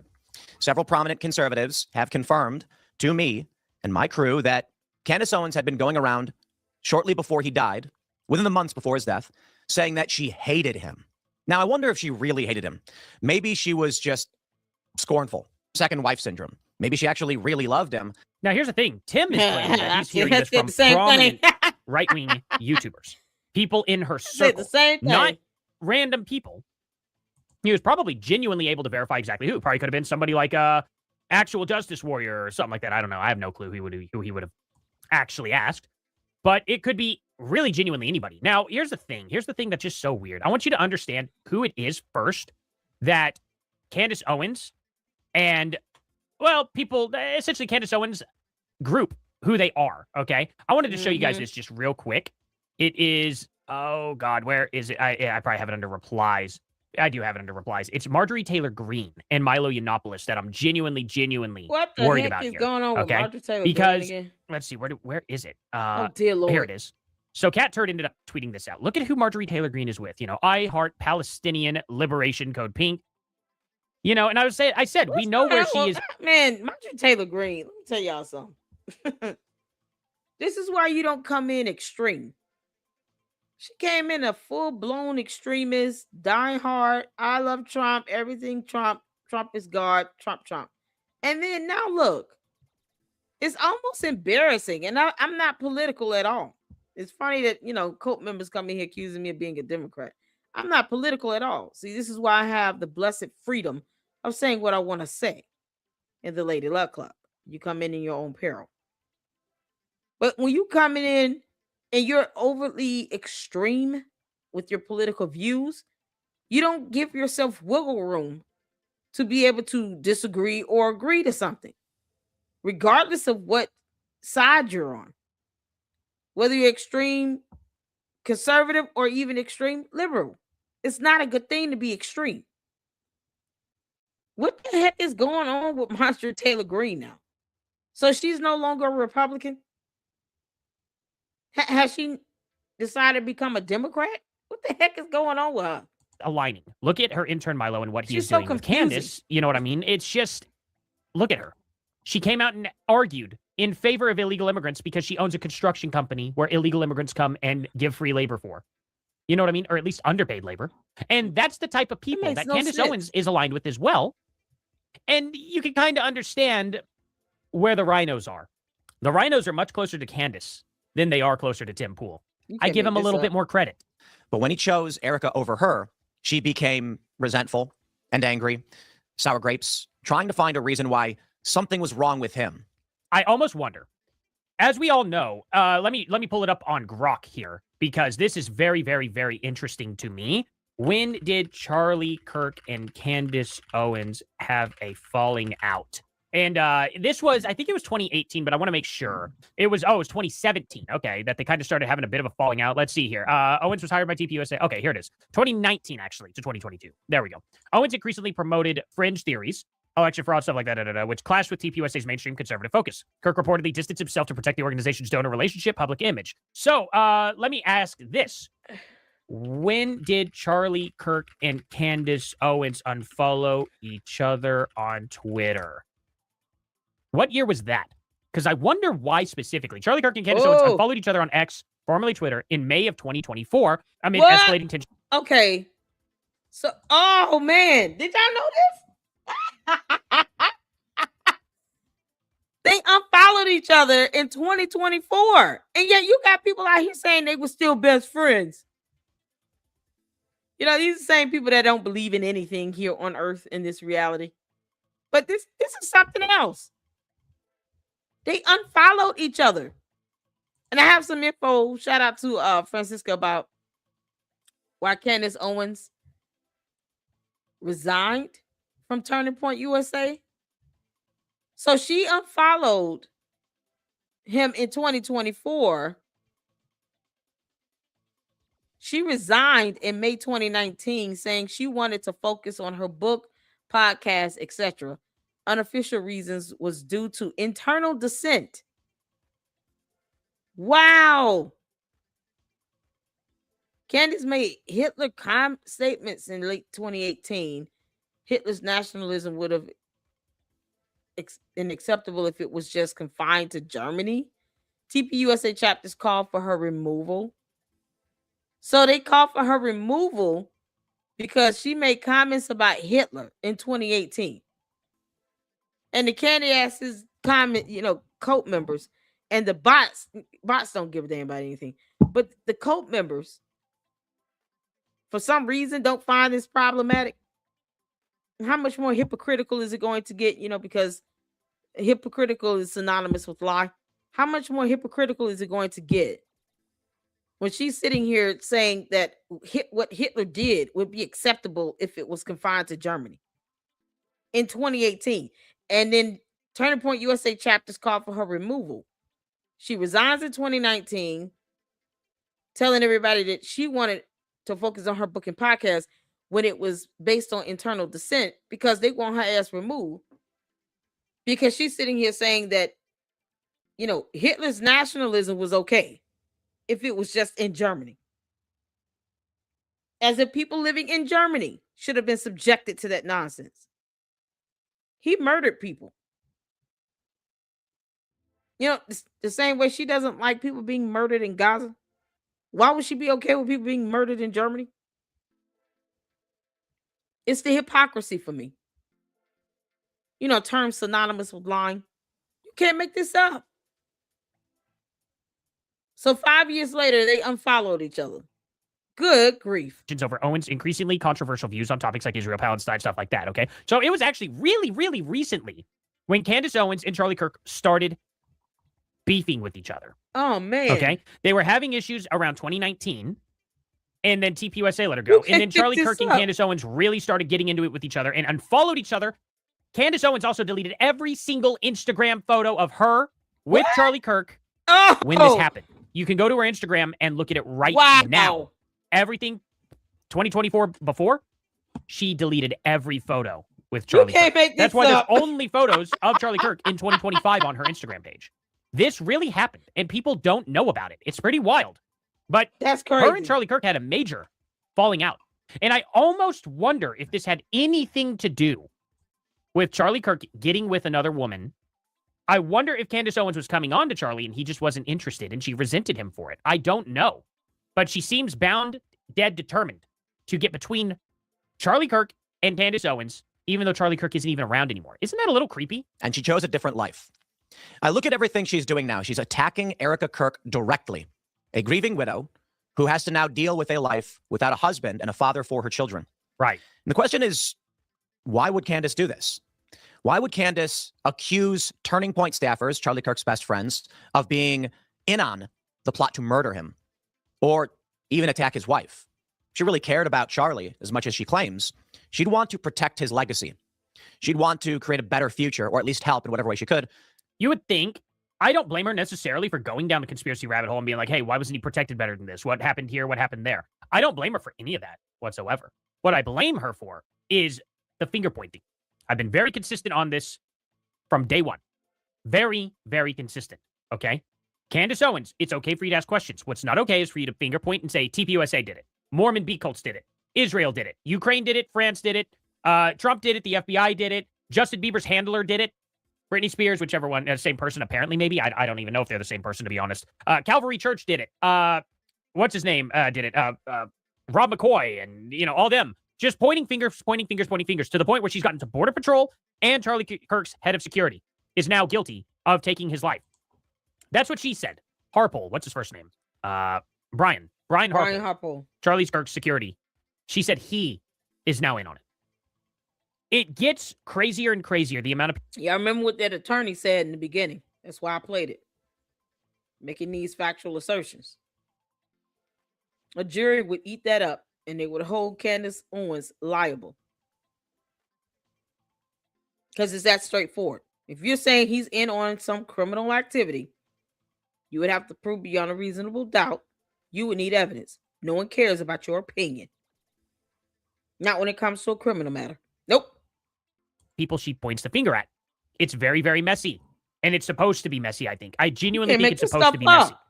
I'm not sure why she's doing it per se. I don't know if it's to get money. I don't know if it's to destroy Charlie Kirk. Oh, well, let her cult members say it. It's for views, likes, clicks, and for money because she's number one. She's rich. Even though she's not number one, but to them, she's number one. She's rich. She's comparable to Jesus Christ. It's a cult of personality. And she has more subscribers than I do because they don't have a problem reminding me of that every time they leave comments. So they confirm that she's doing this for views, clicks, likes, and money. Candace, your own cult members are telling on you. Legacy. I don't know if it's just to hurt Charlie Kirk's wife. I have no idea specifically why she's doing it. Is there a chance she could be correct that something happened? Yes. But is there a chance that every single person she's pointed the finger at is involved? Absolutely not. No, there's not even a chance. So we go back to her deleting everything off of Instagram here for a second. Kirk and Candace Owens really started getting into it with each other and unfollowed each other. Candace Owens also deleted every single Instagram photo of her with Charlie Kirk when this happened. You can go to her Instagram and look at it right now.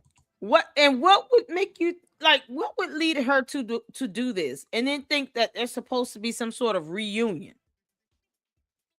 Now, the idea of her having some sort of reunion with him on stage is less likely more now when she's doing something as drastic as this.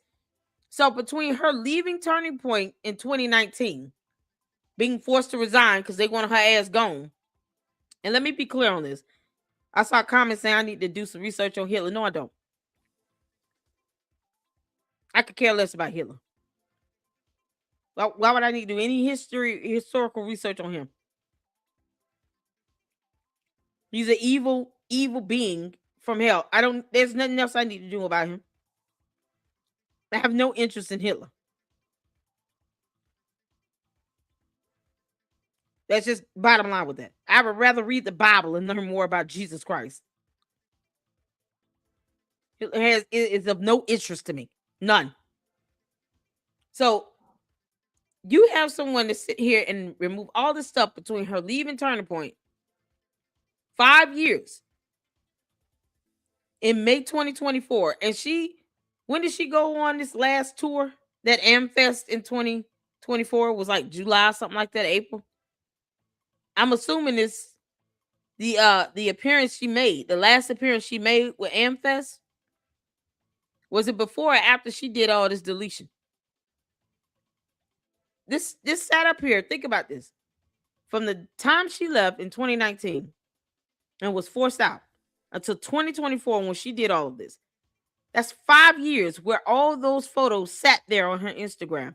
And then all of a sudden, they get removed and deleted like a thief in the night. Out of nowhere. All of a sudden. They're just gone. What could have happened that could have led to her just doing this out of nowhere? That's what. And then she's saying that they were such best friends here. Remember when she started saying that anyone who supported Israel was cursed? It was in mid 2024. So when was the tour she did with him when she was last on stage? Was that June or July 2024? When did that happen?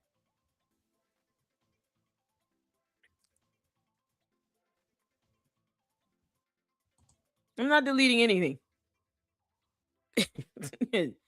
I don't understand what you're talking about. I'm not deleting any. I am not deleting anything. Did you use a racial slur? Because we don't have to do that. As a public service announcement, once again, to the cult members and to the bots. Just as much as you think you have freedom of speech, we have freedom to read your dumb comments. I don't have to. It's my prerogative. Now, I haven't deleted your comments because I'm obviously reading one. But if you're using racial slurs, if you're being blasphemous, because we don't compare mere mortals to Jesus Christ here. Candace is not God. And we don't sit and say derogatory, defamatory things like that. Because if Turning Point USA wants to sue, I don't need them wanting to use my chat and videos, try to use evidence, because you're saying things that are just completely false. We don't do that. Give your opinion and ask questions. But I haven't deleted anything if I'm reading your comment. So I don't know what's going on. Okay, so what, tell me when she was last on stage with Charlie? Yeah, this is a good one. June 2024. Thank you, Happy Face. So she did all of this in early 2024, May 2024. And this doesn't speak on her last stage appearance with him. So my question would be, did he know that she unfollowed him in May of 2024 when she went out on stage with him in June of 2024? Just the next month, she went out on stage. She had already deleted everything by then? Was he even aware? Or did she do this trying to get his attention? Because think about this. Why would she do this 5 years after she left Turning Point? I'm just, even with her saying what she said about Israel, she had been saying it, right? She had said what she said about Hitler. She still had these photos up for 5 years. All this stuff sat on her page for 5 whole years. After all the other comments that she made. And all of a sudden, May 2024, she deletes everything. June 2024, she's on stage with him. Why would he still invite her? And somehow he didn't know that she deleted all those pictures. This is weird.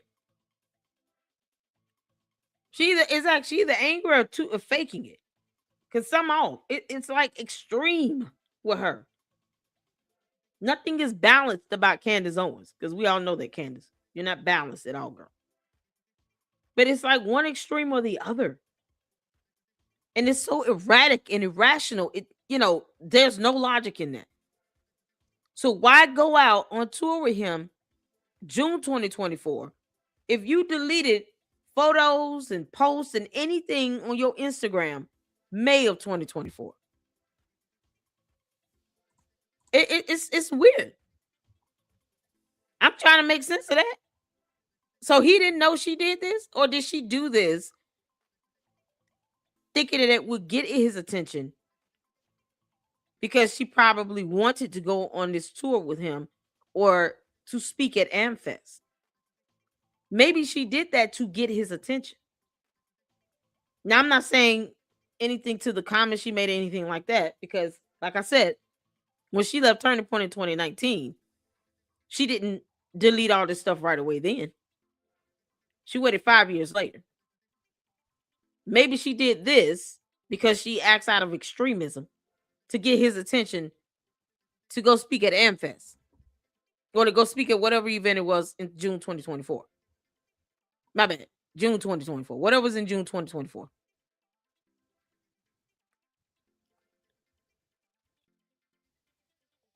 When was the last time they were on stage? She said she spoke at some tour or something just last year. What month was that last year? Was it June? May? April? When was it?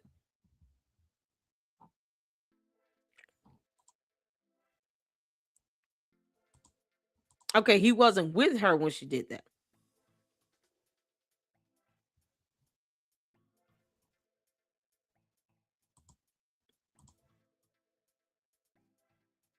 I did a comment where somebody's calling people Nazis. We don't do that shit. So he wasn't with her when she went to Turning Point to speak at an event? Maybe is that why she deleted everything? Because she found out he wasn't going to be there? You can't make this up. Wait a minute. So she went and spoke at that event. Charlie was not with. I'm seeing it. Okay. So he wasn't even there when she went to speak in 2024 at some event with Turning Point.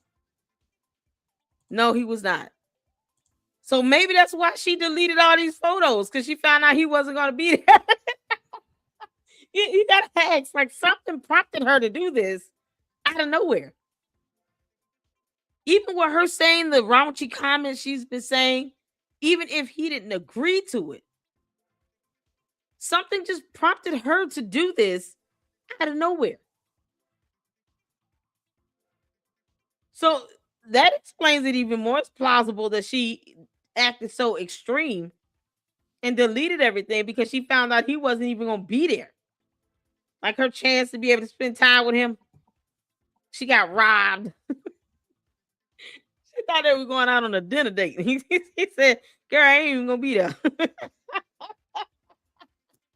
That's what I'm getting the sense of. Yeah, that's what it sounds. That sounds about right to me. So, Candace, you went here and deleted all this stuff because you found out that you about to go out and speak at an event dealing with Turning Point, and then you find out Charlie Kirk is not even going to be there. Why else would she do this? She deleted all the photos. They're still friends. He bought Blexit. She couldn't keep up her photos of him. That's what I'm saying. Candace Owens has last appeared at Turning Point USA America Fest in 2022. Okay, so 2024 was something else. Correct me if I'm wrong. I don't. Yeah, listen, y'all know y'all can correct me if I'm wrong with that. Whatever the event was in 2024, she said she was at some Turning Point event speaking in 2024. These comments are going fast. No, of course, I land on a comment where it's saying I'm not reading my comments. You can't make this stuff up. There's no pleasing in these people. She said she went and did an event in 2024. Gotcha. He wasn't there. Got it. So something just prompted her to delete the stuff, even if it was something about a Blexit. Why would Blexit cause her when she doesn't even want to stop, be quiet, or shut up when Erica Kirk says so? But somehow Blexit can get her to remove photos of him and her and Charlie Kirk on Instagram because she fake. It was because of Angela Gaza. She told everyone she hated Charlie. So she did say that. That's what he's saying. That's what Tim Pool is saying. That she was telling people she hated Charlie Kirk. Okay, here we go. Yeah, that sounds about right. You know, because just all the series of events that's happening, Candace is doing things that makes no sense to the average person. It's like, that's so irrational. But that makes sense. If you talking about you hate someone, once again, she's doing this out of her feelings and emotions because she hates Charlie Kirk for what? He didn't agree with her. He didn't take her side. Like, he owes her that. She's being a spoiled brat, throwing a tantrum more than likely. You can't make this stuff up. Everything. What is so right? 2024 before, she deleted every photo with Charlie Kirk. That's why there's only photos of Charlie Kirk in 2025 on her Instagram page. This really happened, and people don't know about it. It's pretty wild. But her and Charlie Kirk had a major falling out. And I almost wonder if this had anything to do with Charlie Kirk getting with another woman. I wonder if Candace Owens was coming on to Charlie and he just wasn't interested and she resented him for it. I don't know. But she seems bound, dead determined to get between Charlie Kirk and Candace Owens, even though Charlie Kirk isn't even around anymore. Isn't that a little creepy? And she chose a different life. I look at everything she's doing now. She's attacking Erica Kirk directly, a grieving widow who has to now deal with a life without a husband and a father for her children. Right. And the question is, why would Candace do this? Why would Candace accuse Turning Point staffers, Charlie Kirk's best friends, of being in on the plot to murder him or even attack his wife? She really cared about Charlie as much as she claims. She'd want to protect his legacy. She'd want to create a better future, or at least help in whatever way she could. You would think. I don't blame her necessarily for going down the conspiracy rabbit hole and being like, hey, why wasn't he protected better than this? What happened here? What happened there? I don't blame her for any of that whatsoever. What I blame her for is the finger pointing. I've been very consistent on this from day one.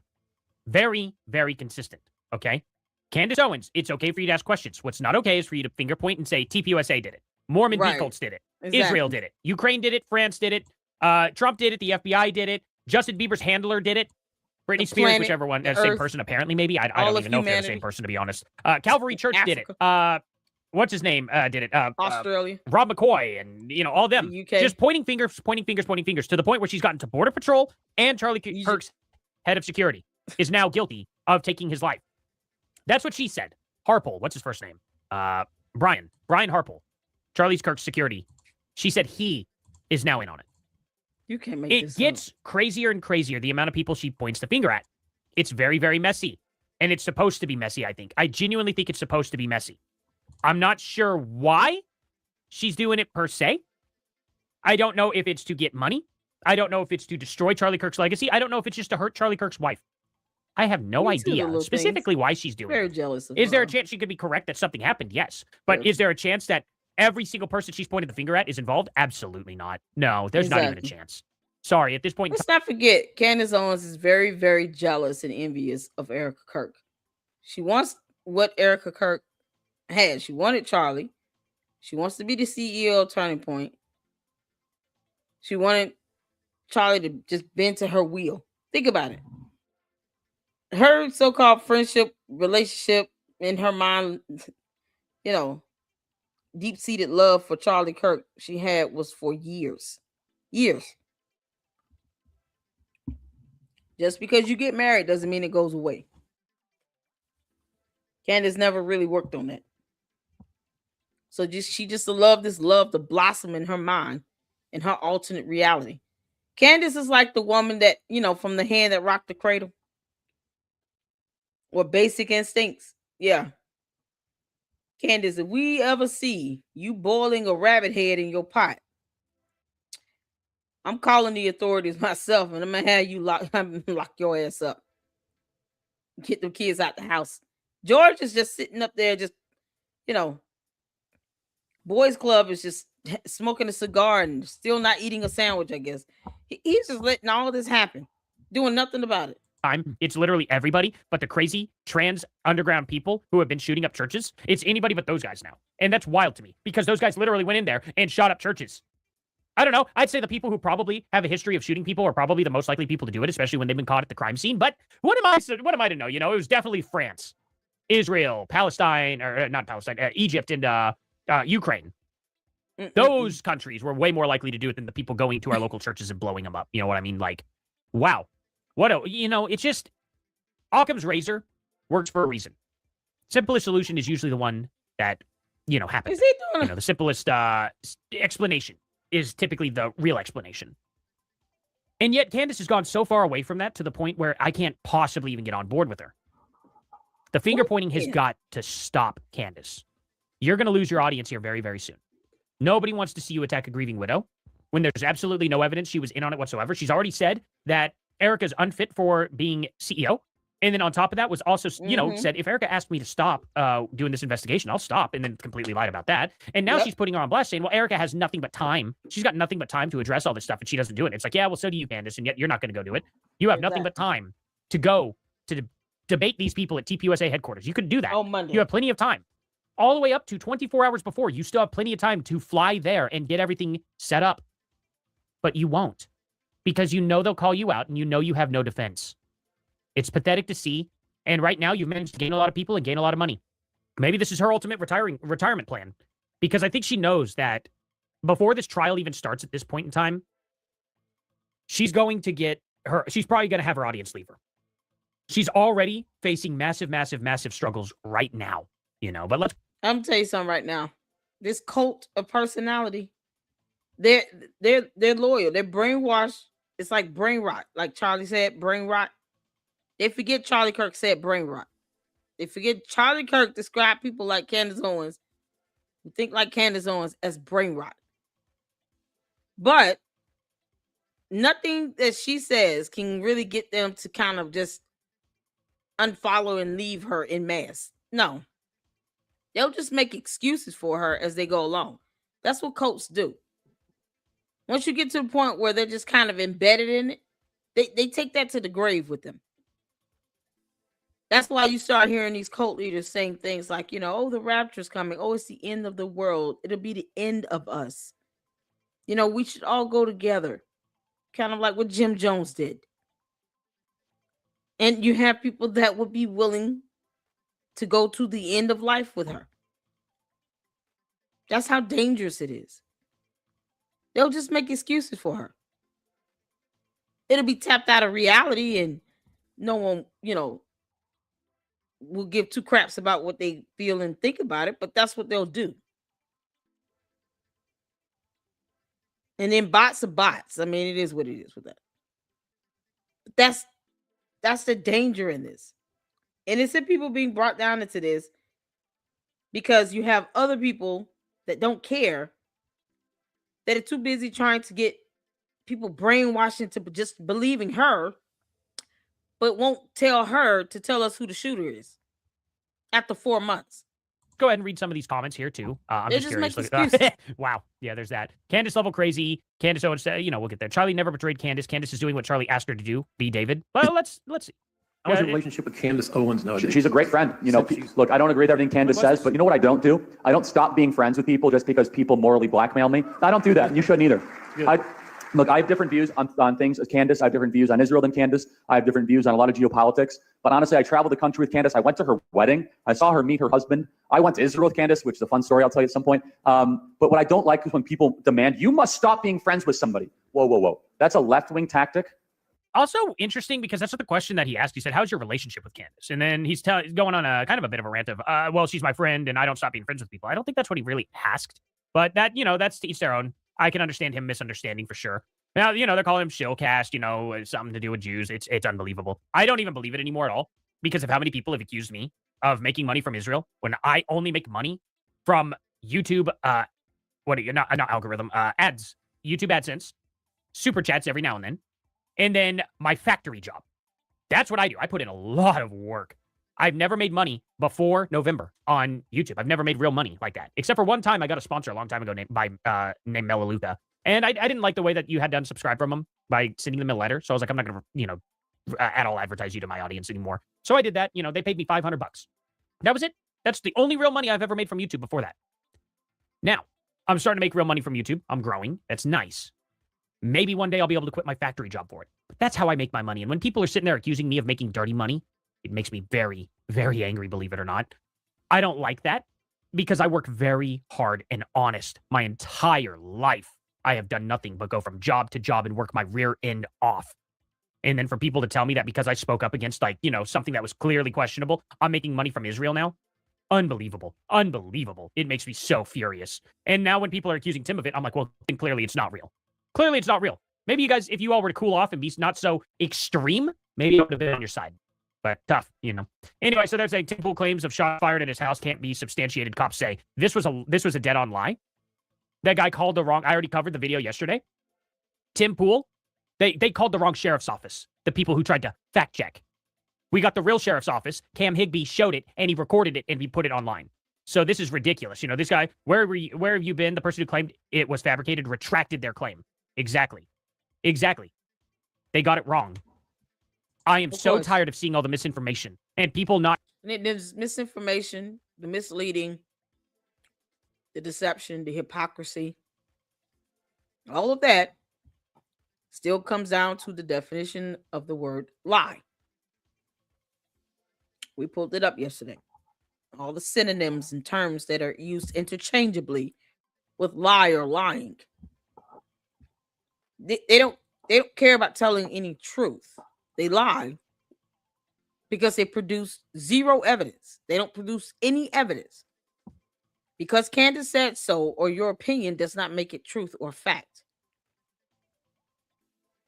And she doesn't care. Candace is doing this as a PR. This is public relations.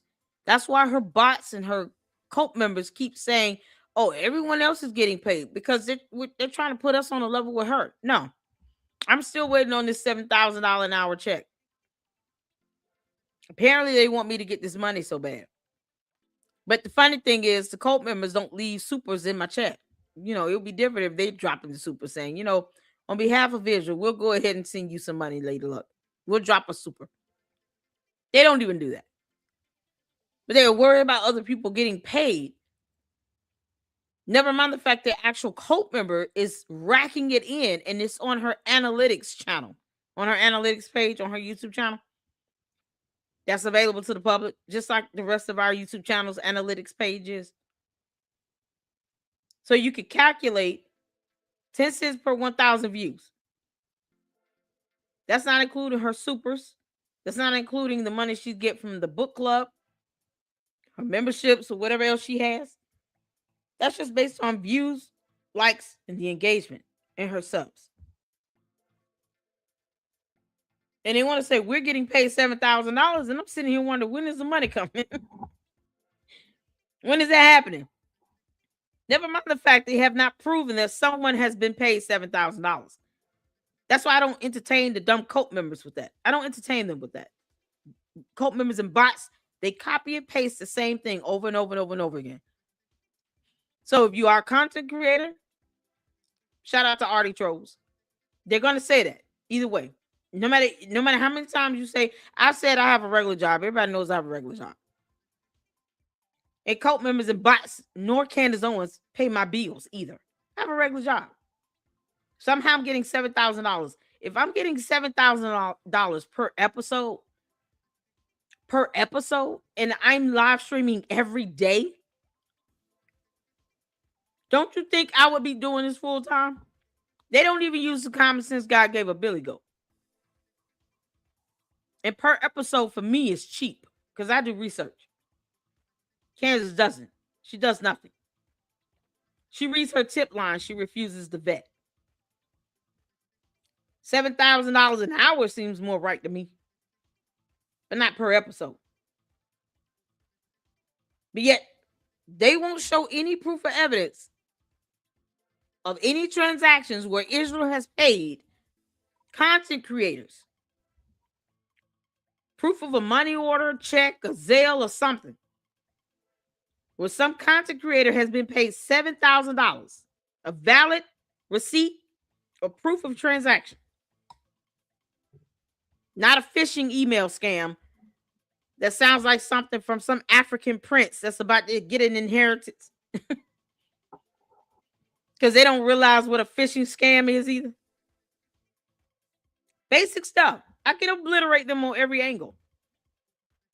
But one thing you don't start doing is don't entertain the trolls and the buffoonery. They're going to think what they want to think. They're going to make up excuses for her until kingdom comes. There's nothing you can say or do to change their minds. Don't do it. They come into my chat at their own peril. They come in and they actually debunk Candace with that. And it's mighty funny. They want to accuse somebody of paying me. They don't give me a dime here. It's funny. I'm not even asking, but I'm just saying. You're going to see him make a complaint about somebody paying me some money, and you can't prove that any other content creator has been paid $7,000 per episode. Then why don't you leave me a 20 super? I'm just saying to the cult members. They'll drop their whole paycheck on Candace Owens, and she's got 244 million. 245 million. Maximum. Between her and Georgie. And they'll still give her their entire check. Cult of personality. That's what cults do. They give up their assets, their money, their savings, their homes, their properties to their cult leader. For the cult leader to live lavish and rich as hell. And then want to accuse content creators of being paid by Israel with no evidence or proof. And they have the audacity to put that in chats where you can screenshot it and use it as evidence if you wanted to. Like, of course, they're not smart. They're stupid. That's why I say you coming in my chat at your own peril. Now, do you all see why I give a disclaimer? They have no idea. The cult members in the bots, of course, they have no idea. Not paying attention to what's really going on around them. That's the real issue here. But tell me what you guys think about this whole entire situation. You know, obviously these people coming after Tim Pool all fire off towards, oh, you're getting paid by Israel. Well, I don't think he is, because you guys have accused me of that. A guy with 20,000 subs making $7,000 a post. Guys, if I were making $7,000 a post, $7,000. I'd have a lot more views because I could put it back into the channel. Really? 3 videos a day I make. That'd be over the $21,000 I make in a day, every day.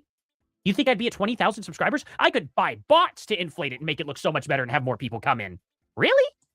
That kind of money. You think I couldn't advertise this out and get more people to my channel with that kind of money? That's insane. Absolutely insane. Israel hasn't paid me a dime. Hey, they haven't paid me a penny. They haven't paid me a tenth of a penny. I've never received money from a foreign country in my life, ever. Artie, don't even try to argue with dumb cult members and bots. That's their job, is to spread that misinformation. Why they still fail to produce evidence to show that anyone has gotten paid. It's not just you, buddy. They do it to all of us.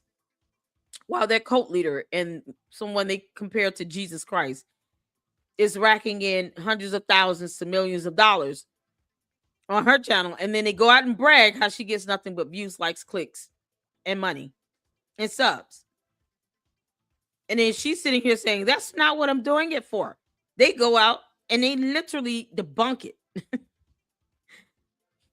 They can't provide evidence on this. Like I said, when is his money coming and how is it coming? What's the payment method again? Is it a wire transfer? What should I be expecting? Where's Boys Club? What the hell is George? Ever. And I've never received dirty money in my life, ever. Not a day. I told you the sources where I get paid. That's the truth. YouTube AdSense, some super chats, my factory job. That's it. Try and take that out of context. Try to piece that together like I'm making money from somewhere else. I don't. So anyway, guys, tell me what y'all think. Yeah, they'll just lie and say it either way. Shout out to Arden. I get his frustration, but I've been on YouTube for 5 years with 2 channels. Bots are bots. Cult members are going to be cult members. Whether it's for Candace Owens or Umar Johnson, it's a cult. And they're going to say whatever. So, since Candace is apparently not going live today, I guess she's not at 6:34 Eastern Standard Time, and there's nothing going on there. I really want to see these Gray Hughes investigations. Oh, we're finally going to get to it, thank God. So, if I can get one of the mods to drop the Gray Hughes Investigates YouTube channel in the chat, you can see Gunn, Charlie Kirk shooter, because these cases, these hearings are about to start going in the court. They've already had a motion hearing on 2 of the motions, and to establish a violation of the standing order for decorum of the court, because thunk-headed press members going in and live streaming things they shouldn't be doing because they don't believe that I guess that they're supposed to abide by laws either. I mean, you know, because reasons. So that happened this week, and since these cases, the hearings are about to start picking up, let's go ahead and check out these 2 videos. There's 2 videos that I saw regarding Charlie Kirk and a gun, and then the second one is a rifle found in this. They got some images and stuff up. So put a 1 in the chat when you can see it here, because I've been trying to get this in for a couple of weeks. Hold on, what's going on?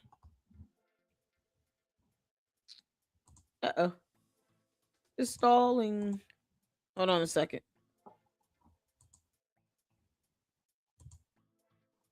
What is going on? Okay. Sorry about that. All right, I'm back.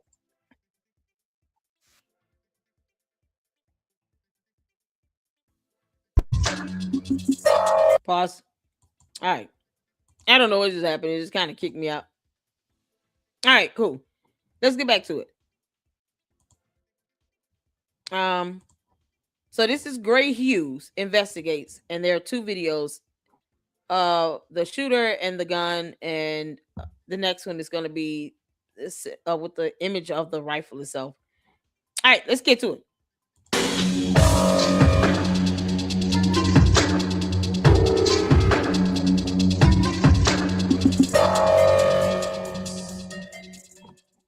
Hello, this is Gray Hughes of Gray Hughes Investigates on YouTube. Please hit that like button, share the video, and subscribe. Today's video is going to be about, did he have a gun when he jumped off the roof? And did he have the gun in his pants while he was walking in the surveillance footage here? And yes, he does. He has the gun in his pants. It's just past his knee. He's able to bend his knee slightly. It's not like it's completely stiff, like he's, has to swing the leg.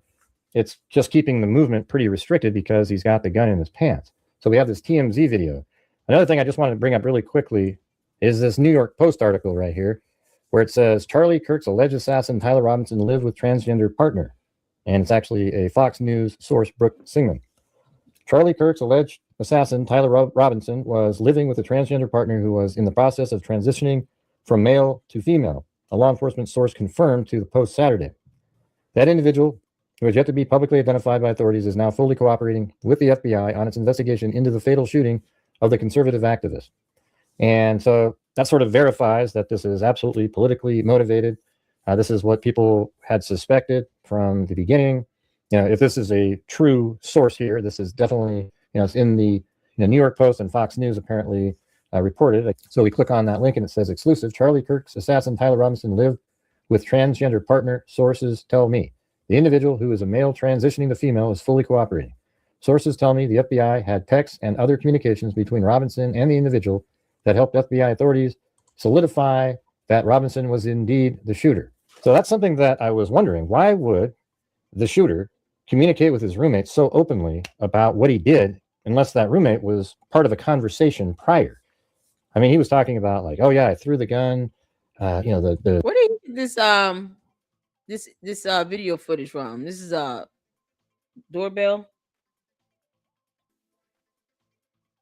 image of some sort.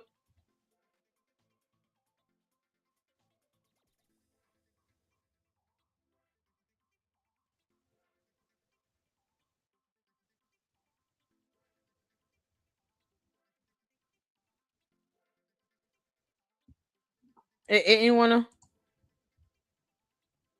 know whose video footage? Where's this video footage come from?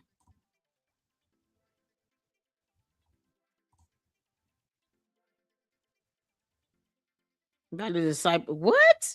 See, she thinks she's God. Candace thinks she's Jesus Christ. You can't make this up. Like a ring cam from my house by college. Okay. I don't want to know whose house it is because these poor people have been doxxed enough, I'm sure. We don't have to like find out who they are. I don't need to know that. I just wanted to see where he got this from. Got it. But the ditch point or whatever the hell the term was, he threw it in the woods over there, and then he needs to go out and monitor if anybody's found it yet, and all kinds of different communications. So I'm sort of wondering if this roommate had a little bit more knowledge to what was going on, almost as if it was continuing a conversation. I guess I'd have to see the text messages to realize that, but obviously the roommate isn't the shooter, but maybe they were part of some other aspect of it or helped gin up the sentiment of the shooter towards killing Charlie Kirk. We know that the media has absolutely been complicit in portraying conservatives or people with conservative values as like Hitler or fascist, et cetera, et cetera, et cetera. And so you might get through to somebody who's not there completely or just some radical who believes that they'll be saving mankind by killing a conservative. And I think that's absolutely disgusting. So if the left media and the left politicians, and it's not the far left, it's the mainstream politicians, need to stop calling conservatives fascists and like Hitler. You guys are what are creating these killers, and we see it rising more and more. It just seems like on a weekly basis now. It's disgusting. Quit doing it. All right, so now let's move on to the portion of the video, which is regarding, was he carrying something? All right, so let's watch this part again. Here is the nut job walking, Tyler Robinson. He's walking and he's limping. And the reason he's limping is because there's a gun in there in his pant leg. Now, I think it might be going down the back of his leg. And in fact, I'm almost certain. Hey, Caleb, Manny accidentally deleted a couple of your comments by mistake. I think he said he fell asleep. So just repost your comments up if you don't mind. This is how much we don't want anyone to think that, comments are just being deleted like that. It was an accident. Pure accident. So repost your comments if you can, Caleb. Thank you so much. I apologize for that. He fell asleep. He emailed me too. So my apologies for that. But repost your comments up. Feel free to do that. And it's probably just past where his knee bends. All right. So he struggles to bend it, but he does bend his knee. All right. So let's just watch. I mean, we can do it in slow motion. Let's do it. Let's pause it and slow it down. Watch. See, his right leg is where the weapon would be, and it bends. It's just not bending as anywhere near what his left leg can do. See that right there? That's probably like the maximum bend. So you can't lift it out the ground very high. And notice he doesn't swing it very far forward because the barrel of the gun is against his butt, and that creates a barrier where his leg can't swing forward. His thigh can't move forward where he can then swing his leg out further, you know? So it's like he has to stop, plant it, and then move forward. And that's exactly what's happening here. Notice how right here, let's just watch it like this. Let's back it up. Look at his left leg, how it swings out and he plants. His right leg has to stop moving right there. See that? And then he plants it because he can't swing it any further. It's being constricted by a gun behind his leg. And I would imagine that the barrel of the gun is going down the leg and the butt is up above, and the backpack is sort of hiding the fact that it would be sort of bulging out the back of his shirt. All right. So we have that. And then after that, we have him moving through the building. And we have this shot right here. That right there is his cell phone. And notice how he's still having to use his left leg to make it down each step. But all he has to do now is plant the left leg there and then slide the right leg down to the next step and let himself down. It's absolutely how you would do it if you had a cast on or something like that. It would be the same way. You just let yourself down the stairs. Now, there's questions out there that people ask. I mean, if I had $1 for every time somebody goes, "Where's the gun, Gray? Where's the gun?" You know, they just keep over and over and over, and they keep telling me that he didn't break it down. I agree with you. He didn't break down a rifle. I was just speculating. I didn't say he definitely broke something down. I'm just saying that I think that he, I thought maybe he broke down the rifle, but he definitely has a rifle with him. And we'll go over that here in a minute. So someone else commented, "So why is there a camera in the tunnel? Who took that photo? No cameras in that tunnel." It just gets really old after a while. Everything isn't a conspiracy. I mean, how would they know that? Obviously, there's a surveillance camera. This is comment in the comment. These images here have been cropped out. That's why they have this shape. All right. The actual image would probably go way out like this. And then over here, you'd see the right side of this and everything. Great. You try to explain that to cult members and bots, you'll be doing that all day. And they obviously put cameras in locations where people can get into the university from outside. All right. So he goes down. He's got a pair of glasses on and a hat, and that's usually enough to hide your identity. All right. He's got on the requisite stuff, and he's going into the university. All right. So from above, let's go back out here. He's right over in this spot right here. This is where the tunnel is. So on the surveillance camera, you see him walking from right here. This is the house with the camera. He walks this direction. And in the probable cause, it makes it sound like he kind of goes, maybe he walks up here and then down, or they might be referring to this. And like he goes south through this grass here and then goes through this tunnel. And then we have various shots of him inside the building. I wouldn't be surprised if this is right after he goes down the tunnel. Then we have him going up some stairs here. I don't know. I think this is just a light colored patch on his pants and his leg still kind of trailing behind. This is his left leg that's lifting him up onto each of the steps. Here he is again. And then when you look at that, it looks like the back of that pant leg is kind of sticking out a little bit. Here's my question. Here's my question. If you're going to put a gun in your pants, right? Why would you wear pants with open ends at the bottom? I'm just asking here. Y'all see the pants towards, as you go towards the bottom, towards the bottom of the pants leg itself. Wouldn't you have that more tied up or restricted so that, you don't have to walk around like you got a cast on? Because you don't have to worry about that sliding out or sliding down and being revealed. Why not sweatpants? I mean, he's already got on long pants and a long sleeve shirt. I don't understand. Why not sweatpants? That way you don't have to worry about any portion of the gun. Or some pants where you can pull the pants leg at the bottom tight and restrict anything from seeping out. It's hard for me to see what he's trying, like, to actually see the image of the weapon. Maybe they're going to do some sort of a fine-tuned imaging for the jury. But I'm not seeing the imprint. That's just me. I'm not able to see this imprint here. Maybe if you all are able to see it and you can do an outline of it or something like that, let me know. But I'm not seeing this imprint. That's all I'm saying. It's so I wish it was more close up. Let me say that. Tell from that angle. Very clear picture though. And then we look at this photo. Now this one here is one that's interesting to me because here's the right leg, and see how there's something kind of sticking out back here, that little sort of dimple poking out. If there was an Oh, outline, that's sort of like it the would sight be at the easier end to of see. the barrel, something like that. But it's definitely down the back of his leg here, and he's just using, and I think it's just the barrel down his legs, and then maybe it goes underneath there. That's his backpack hanging down. So it's definitely hiding the fact that there's something underneath there. And I think the scope is inside of the backpack. All right. So I think you can actually there is some evidence here that he's got that item in his pants here. And we know it's in his pants because he hasn't taken the gun out yet, or you'd see it in this video. He comes up at a certain point. I think it's 12:15 that he shows up right here. So it's not really that far. So from right here, he got to there, and he got in that position probably in about 15 or 20 minutes. Let's take a look at this. It says at 12:02 hours, the suspect was recorded walking on the north side of the. Hold on, I want to see more images of him with the weapon. Oh, look at that. And it zooms in on itself. So there you go. So this part's interesting. Let's just do this frame by frame. If, why aren't you showing something of him being on the roof? Here it is. What do you think is in his hand? He's on the roof. Now, what they probably will be able to show the jury are better close-up images from cameras that are nearby on that roof.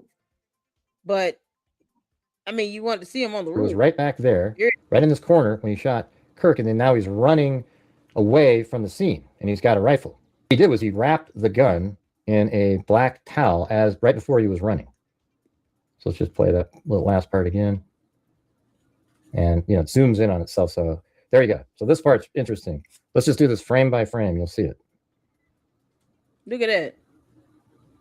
Y'all wanted to see him with the gun. There you go. Make this smaller. Kind of zoom in about like this is pretty good. So look, right there. He's got the gun. He's got the gun right there. Right here, the gun and the towel wrapped up. Now people say, look how small it is, but it isn't. See, the camera angle here is probably, I guess if we go up into the sky here and take a look at Google Earth, we can get the camera angle. So the camera is right here and the angle is right there. See that?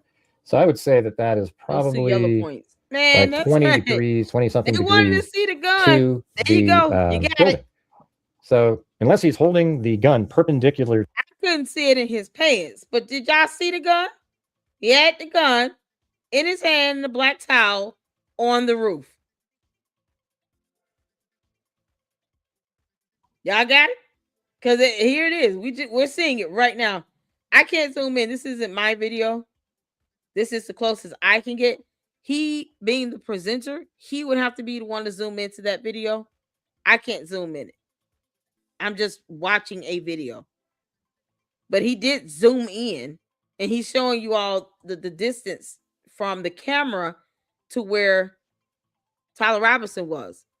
And you see it clear. He is got that gun in his hand. I saw the tip of the rifle and everything underneath the actual black towel. He shows it. This is something that's been available to the public for how long? Why isn't Candace showing this video? Why isn't she showing this video? Here's my question. This is on a YouTube channel on social media, available to the public. Candace, you heifer. This is why people say you're lying by omission. Why don't you show this video to your audience? Here's the video of the boy running on the roof with the gun in his hand. And yet Candace can't tell us who any other shooter is that had a gun in their hand at all.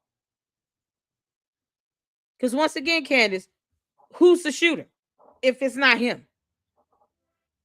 If he's not the shooter, who is? You say he didn't pull the trigger, but he's got the damn gun in his hand.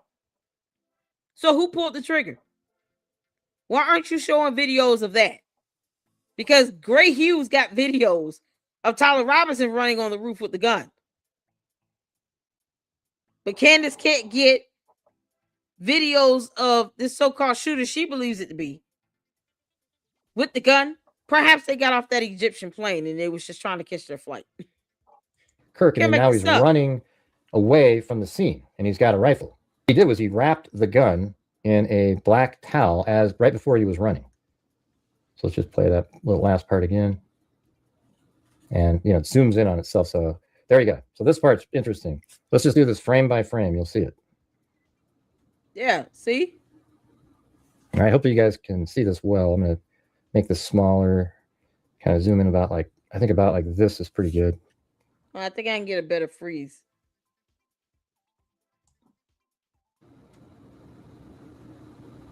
All right, I hope you guys can see this well. I'm going to make this smaller, kind of zoom in about like, I think about like this is pretty good.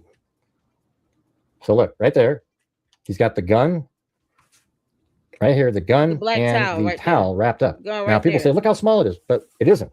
See, the camera angle here is probably, I guess if we go up into the sky here So you and take a look have at him Google with Earth, the gun in his we can hand get the camera angle. on the roof after pulling the trigger. So the camera is right here and the angle is right And he there. See started that? another video. So I would say that that is probably That's like the 20 distance of the degrees, camera 20 something from degrees the shooter. to the, So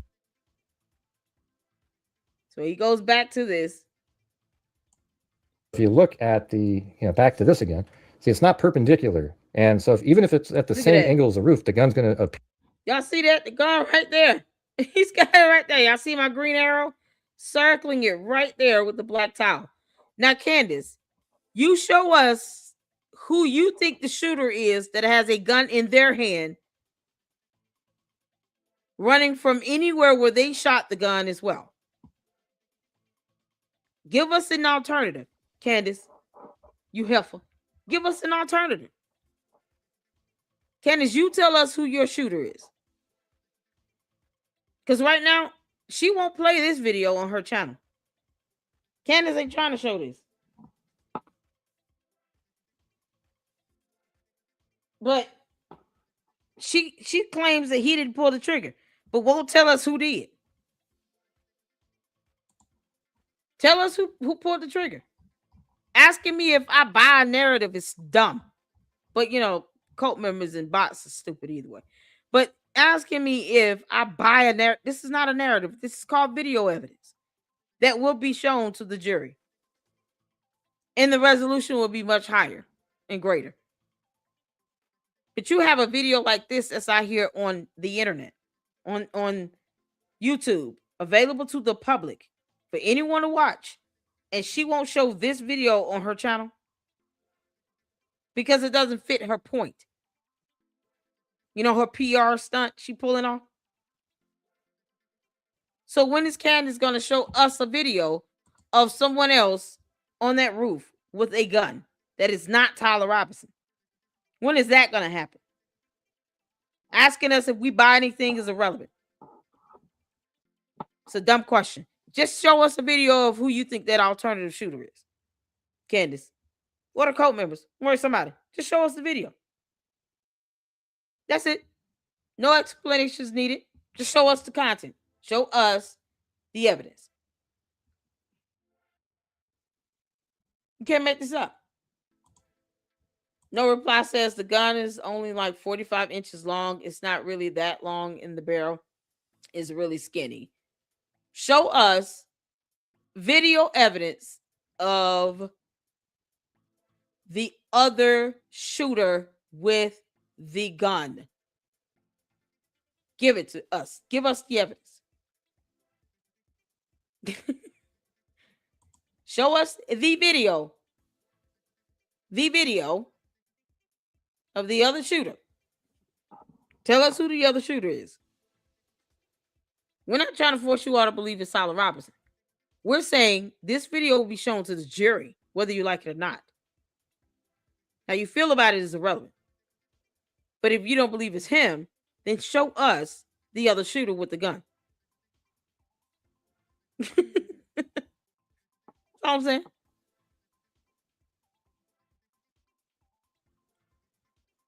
Just show us the video of the other. All that other stuff they say is dumb. Show us the video footage of the actual shooter that you believe it to be with the gun.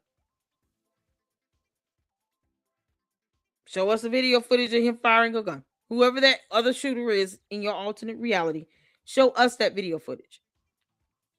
Gotta be. You can't be jealous of what makes no sense whatsoever. Exactly. They beat around the bush. Well, the candy ass cult members and the bots, they beat around the bush, but they still won't show us. Okay, here's a video of the other shooter. Like, it's that simple. Show us a video of the other shooter. That's what we're asking for. Just show us.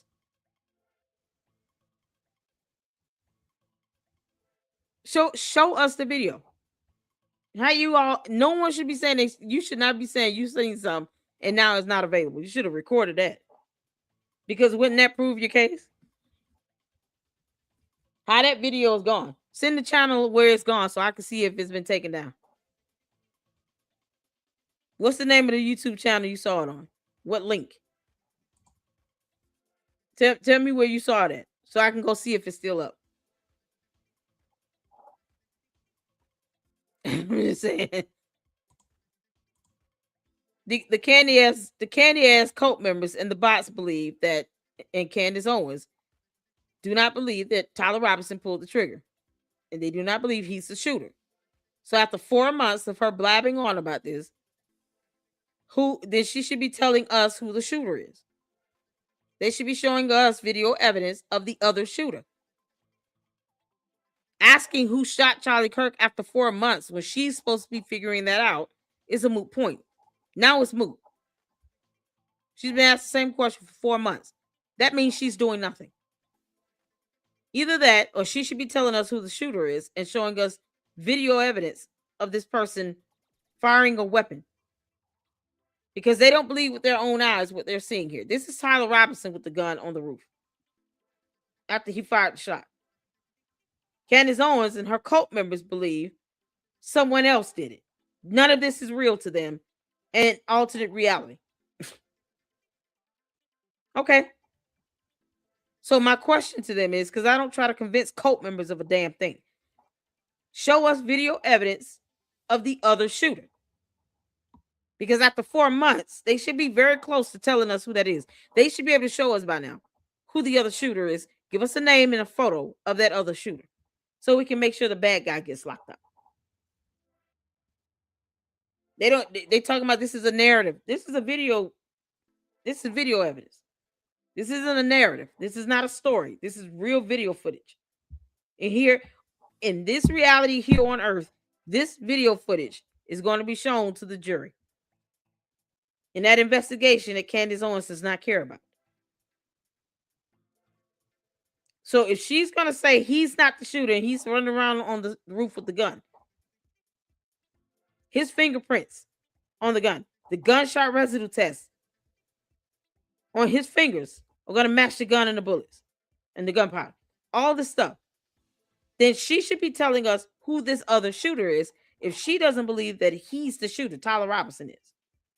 That's what we're looking at. We're looking at Tyler Robinson. Then they should be telling us who the shooter is, a photo, and showing us video evidence of this other person shooting a gun and shooting Charlie Kirk. That's what we want to see now. We want to see the evidence that Candace Owens obviously has obtained after 4 months of her PR stunt. Asking questions is getting futile. At some point, Candace, you got to start producing some answers yourself. Because otherwise, why call yourself an investigative anything if you can't seem to answer your own questions? You can't present any evidence at all. I mean, anyone can get in a video and just ask questions for 4 months straight. But if you're saying you're investigating something, because impersonation, you are gathering evidence yourself, and you should be answering some of these questions. So somehow she's not able to do any of that, but she doesn't buy this. This video is not real to her. And her cult. This doesn't exist to them. Fine. Then tell us who the shooter is and show us the video evidence. Here shorter, but let's say it's slightly counterclockwise to parallel to the edge of the roof. it's going to look shorter. But you see him right here put a towel and something sort of heavy in the towel on the ground, Those who right? the shooter is. Now he's still holding that with his left hand. He puts his left leg on a ledge and his right leg still up on there. Then he lowers his left leg even further. And it looks like he sort of steps down first, maybe his right leg kind of hits first on that ledge. And he reaches up with his right hand. And look at right there, you guys. Can't you see it? I mean, that's the gun. Look. That's not his arm or anything. Look, he's grabbing the gun and it sort of swings up there. That's the gun. And it's in his hand now. This is the gun right here. You can see how long it is. He literally showed video footage of Tyler Robinson going upstairs to the roof.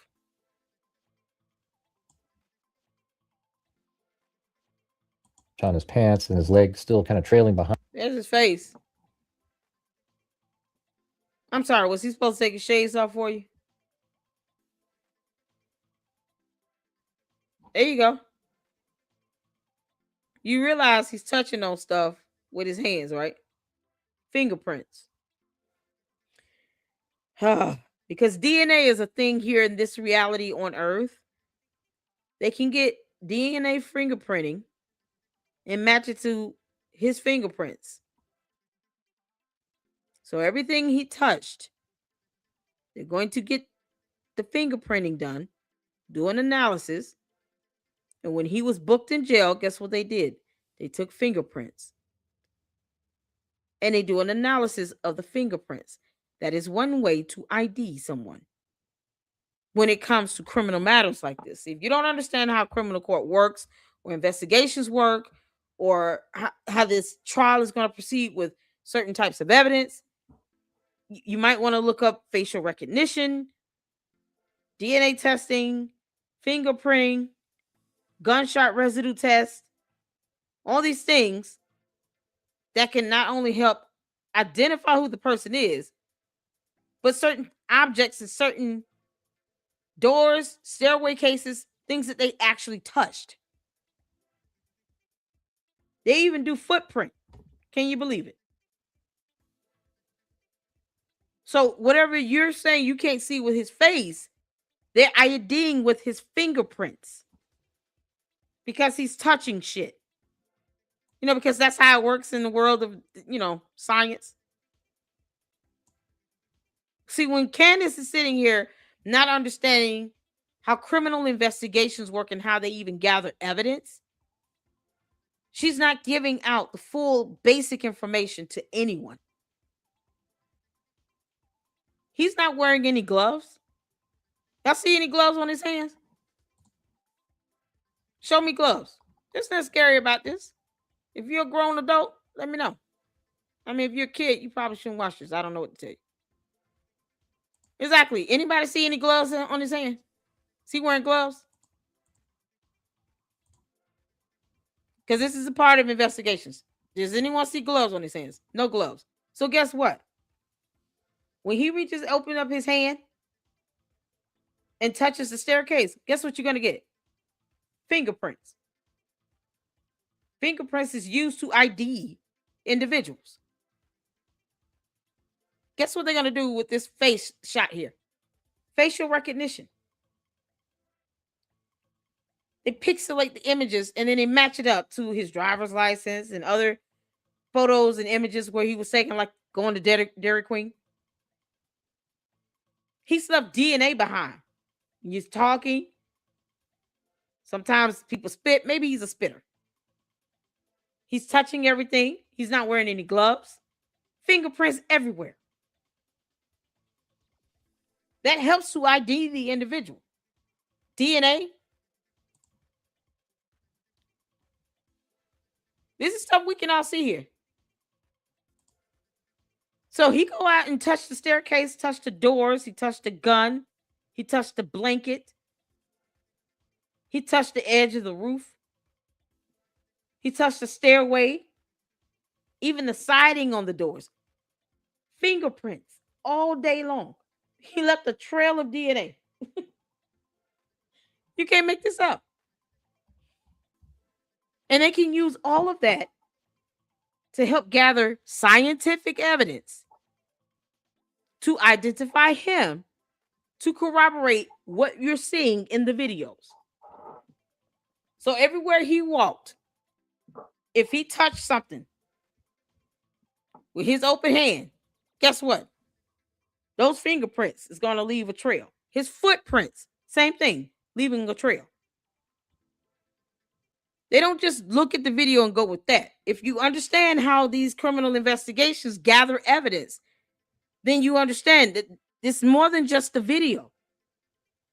It's fingerprinting, it's footprints, it's facial recognition, DNA testing, gunshot residue testing. He fired a weapon. He's going to have gunshot residue on his hands, on his clothes, on that towel, in his bag. They do these tests to match everything up. That's how it works. And this is not something Candace Owens is going to tell her coach. I wouldn't be surprised if this is right after he goes down the tunnel. So people need to see his face. You can see him touching shit. They put cameras in locations where people can get into the university from outside. All right. So he goes down. So you see he touching the handrail right here in this photo here. DNA testing. If you don't believe that's his face, then believe that's his fingerprint. Because DNA does not lie. But Candace doesn't research this stuff. She doesn't know how this stuff works. The footprint. She don't care about that. She's like, oh, you can't see his face. You can see it. You can see his hands on the rail. So you can know that that's going to be a fingerprint they're going to collect. That's why they fingerprint you when they book you into jail. Standard processes that she could be explaining based on research, basic information she won't damn do because she wants people to be as ignorant as possible and not fully understand the full picture. Not fully understand all of the testing that can be done when they're gathering evidence. When CSI is collecting information and evidence from a crime scene. She has no idea how that works. So she just tells you all what you want to hear, as opposed to you all saying, let me Google what type of evidence is gathered for a criminal investigation like this. And she's not going to do it because it's not going to fit her dumb point. It's just not. I don't need to see his face because I know they're going to get his fingerprint off this damn rail. And stuff like that is remedial. Like it's minuscule comparison to DNA. So when you see this, all this going on the roof, he's not wearing any gloves either. So there you go. So this part's interesting. Nope. Let's just do this frame by frame. You'll see it. What are you trying to put on gloves? All right. Hope you guys can see this well. I'm going to make this smaller, kind of zoom in about like this is pretty good. So look, right there. He's got the gun. Yep. Right here, the gun and the towel wrapped up. Now people say, look how small it is, but it isn't. See, the camera angle here is probably, I guess if we go up into the sky here and take a look at Google Earth, we can get the camera angle. His parents identified him. Thank you. So the camera is right here and the angle is right there. See that? So I would say that that is probably like 20 something degrees to the building. So unless he's holding the gun perpendicular to the camera, you're not going to see how long it might be. I think he's holding it away from the camera so it looks shorter. So if you look at the back to this again, see, it's not perpendicular. And so even if it's at the same angle as the roof, the gun's going to appear shorter. But let's say it's slightly counterclockwise to parallel to the edge of the roof, it's going to look shorter. But you see him right here put a towel and something sort of heavy in the towel on the ground, right? Now he's still holding that with his left hand. He puts his left leg on a ledge and his right leg still up on there. And he lowers his left leg even further. Yeah, because he's leaving. And it looks like he sort of steps down first. Maybe his right leg kind of hits first on that ledge, and he reaches up with his right hand. And look at right there, you guys. Can't you see it? I mean, that's the gun. Look, that's not his arm or anything. Look, he's grabbing the gun and it sort of swings up there. That's the gun, and it's in his hand now. This is the gun right here. You can see how long. Tell us who the shooter is. And then he swings it down, and again, there's the gun right there. Good grief. Swings it down. And then he That's what I'm saying. gets So ready if to she jump, never and then he watched jumps this down and it's stuff, in his now hand. Candace didn't show. When did Candace never showed this video on her channel? Because she don't want her cult members to believe anything outside of what she tells them. Because to them, she's Jesus Christ. If this is a government plant, like stuff like this, is a government plant, who is the actual shooter in your world? That's what I'm asking. I'm not trying to convince them of anything. They can stay in La La Land for all I care. Just tell us who you believe the shooter is and show us the evidence on it. It's been 4 months. We're past the point of asking questions. This is the excuses they still make. That's what I said. I saw these the day it happened. Exactly. She didn't even show these. She could have showed these. 2.0, we need to make a candy clue game. Where is Waldo? The maroon beret, the maroon beret division. You can't make this up. You can make this up. Oh my good Lord. Smearing DNA all over the place. Sweat, skin cells, fingerprints. Exactly. Thank you. Thank you, Care Bears. There you go. I mean, it's science, people. It comes down to science. Footprints. Bonjour says she knows and sees these, but she feed her followers to believe in their lies for money. Exactly. She saw it, she just disregards it. Now she says it wasn't Tyler. No way that type of weapon was used. But she could say what she want, like, and that's the thing. Candace Owens is not even smart enough to realize that fingerprinting and DNA collection is a part of an investigation, especially this criminal investigation regarding a murder. So she doesn't even tell her audience, yeah, no, they're gonna collect his fingerprints, his footprints. You know, he's probably sweating and running and stuff, spitting everywhere. They're gonna collect all that DNA evidence, gunshot residue. They're gonna do all those tests and corroborate what's happening in the videos with the evidence, the DNA evidence that they collected from those actual points. So from the point where he shot the weapon, ran across the roof, trying to get down here, all that DNA he's leaving behind, they'll be able to create a trail with DNA. We know that it was him climbing down because he left 3 fingerprints and he had a hair that he left behind. So we were able to do DNA testing and it matched his hair type. He scraped his hand and he left some blood behind. So we did some DNA testing and it matched his blood type. You see, they're going to corroborate what they're seeing in the video to DNA evidence. But Candace is not smart enough to even research that information, so she doesn't know. Or maybe she knows, she doesn't care. Either way, she's not telling her code. She's not telling them that. They want truth, but when you get truth, they don't want to hear it because it's not what they want to hear. There's reasons. I'm not trying to change their mind on it. I just challenge them to give us video footage of whoever this other shooter is. Period. We're past asking questions. No one's asking anything. Candace, tell us who the shooter is, girl. You want to see him be in La La Land, your alternate reality? She must be bigly mad. Candace throwing a whole tantrum. She is not going to allow today. You can't make this out. She pre-records her episodes and stuff. Oh, you can't make this up. This is priceless. But this goes in detail of what he did, trying to get down and all this other stuff, because he didn't want to go the other way for him to end up in the crowd. It's okay. Show us who the shooter is if it's not Tyler Robinson. To the code. Just tell us who the shooter is and show us the video evidence. Give us some DNA evidence. The same evidence that has to be collected for Tyler Robinson is the same evidence that Candace Owens and her coach should be collecting right now. Not still asking questions 4 months later and demanding everyone else tells them evidence. They don't want to believe or accept either way. It's stupid. Don't try to do that. Don't convince them of nothing. Let them go figure it out. And then tell them, show us the proof. Show us the money. Show me Now the that's money. the gun right there. And watch, we'll just go forward. And right there, you can see it. Show us the evidence. It looks like it's, I don't know if that's the full gun right there, but you can see something changed in the image. He's dropping down.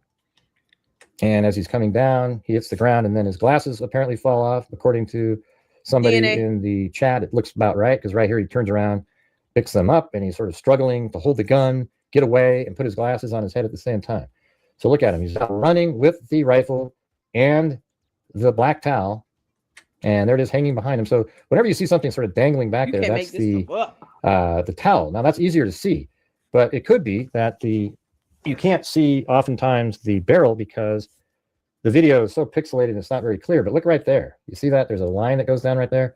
I think that very well could be the actual barrel of the gun in that shot. And the thing is, this video is only like 3 to 5 frames a second, which is absolutely terrible.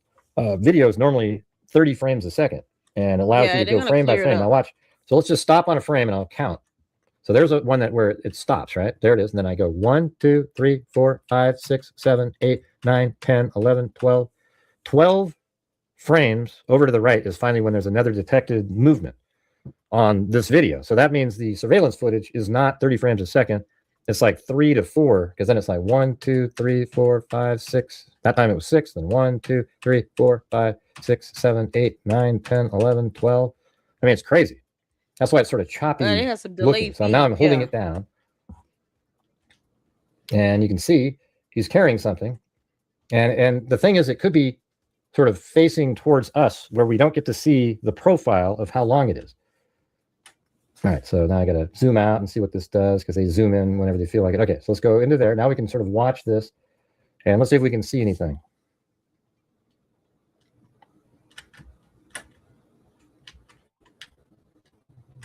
Yeah, I mean, okay, I think that's a great example right here. See, right here, he's got the gun wrapped in the black towel. He's not a lobster human with large pinchers at the end of his, hands there, right? So you can see his hands probably in there, and he's holding the rifle there almost like a soldier would, just for just a brief moment as he's wrapping it up.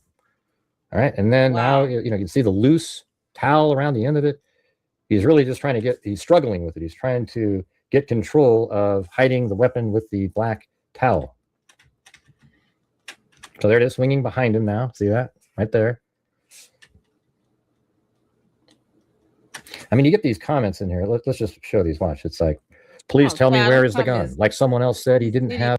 Stupid. They're asking dumb questions because they don't want to see, what's happening. Why they still can't tell us who they believe the shooter is. At the end of the gun. All right, so let's keep going through this. I've never known a cult to demand evidence from people that they don't want to accept, and that they can't show evidence themselves. It's so asinine. They have this entitlement, like they want people to prove something to them, knowing that they don't care what you show them or tell them. So why even have that expectation? This is what I mean by the copying and pasting of the same comments. This hive mentality. That's how they deter, and deflect and distract from what's actually going on here. They distract and deflect from it. I don't do whataboutisms. This is why I don't care how they feel or what they think. Show us, tell us who the shooter is. No one owes them evidence. No one owes them anything. No one owes them an explanation. And no matter what you put out, they're not going to accept it. So it doesn't matter. I could care less what a cult member or bot thinks or feels. Bots don't feel or think anything. But I could care less about it. Because there's nothing you could tell them that they would be even merely convinced of. For what? When they can't show you evidence of the contrary. They want to say he's not the shooter, then tell us who the shooter is. Put that thinking cap on and tell us who the hell the shooter is. Do your little research and let us know who the shooter is. Everyone else tapped in this reality on Earth. We know. But don't bait into them. Don't bait into it. Make them do some work. And make them go out and do some research and then put up videos of the shooter, somebody running with a gun, and say, here's the shooter. Here's some DNA. Make them do the work. Otherwise, you can't tell them anything that they're going to accept. It's all about a cult. So look at that right there. He's like, just come on. He's trying. He's really struggling with it. I mean, look right there. You see that? That's his right leg, left leg, and something really long right there wrapped in a towel. Why is he struggling? So right now it's near his left side. See right there? You can see it right here. There's the weapon. And then he goes around the corner. I hope you guys watch this and you just realize that he does have one. I don't want to keep hearing more. Like, well, great, what about? And it's just so obvious. You know, this is what I'm talking about. People want it to be a conspiracy. So this is interesting right here. You can see right there. That's the gun, I believe. One of these three objects is the gun. See, there's three different points there. Look, boom. And then, you know, I thought maybe that was the gun swung back, but I think that's his leg, and it's just pixelated because of the way it swings. Looks like right there he's in a sort of a running stance. His right leg looks really skinny too. And this right here is the gun wrapped in a black towel. All right, and then we keep moving. And, you know, various times you see three different elements there. So even in that little sort of blurry one right there, see how there's something right in there? And now he's got it close to him. He's got it under control now, and he needs to have it under control. Watch how differently he walks now. Now he's nice and calm. He's got everything under control, he thinks. And he's got it kind of, you know, wrapped up. And let's see, you always have to, all the zooming they did kind of screwed things up a little bit. But on the 360-degree camera, they do have to look around with it. So there he is. He's got it next to him. He's got it on more like his right side, it appears. And then he's going to make his way across that street. But he's being really calm. He's got his head down right now. He's just really, you know, he's panicking inside. He wants to get the hell out of there. Yep. All right. But I think it's really obvious, you guys. He has the gun. Yeah, and to the average reasonable person here on Earth that, you know, have eyes to see and ears to hear, and we know how to read. Like I said, don't try to argue with or go back and forth or convince the cult members of anything. Just tell them to stop being lazy and tell us who the shooter is and to gather their evidence and their video footage. Tell them to gather their evidence, and then they can match it up against what, you know, we believe to be true. I mean, that's it. Either they're presenting something or they're not. Or they just copying and pasting comments. It's so crazy. This is shout out to Gray Hughes. That was good. I'm glad I saw this. I mean, he's, you know, just showing the I think the camera footage, the footage that they show in court to the jury is definitely going to be higher resolution because you want it to be clear. And like I said, as they explain what he's doing in the video, they're going to be able to show DNA evidence to support and corroborate it. The fingerprints, the footprints, gunshot residue. If he sweats, if he spit, if he cut his hand, if he hurt himself, he leaves blood behind. They will be able to get that DNA evidence. So it's not just the video alone. It would have DNA evidence to corroborate it.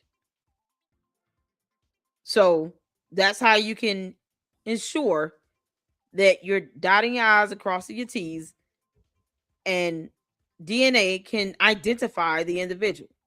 Whether they can see a photo or not of the person is irrelevant when you can get fingerprints and DNA testing. If he cut his hand, because he had to scrape his hand a little bit and leave skin cells behind, that's DNA. They're going to do DNA testing.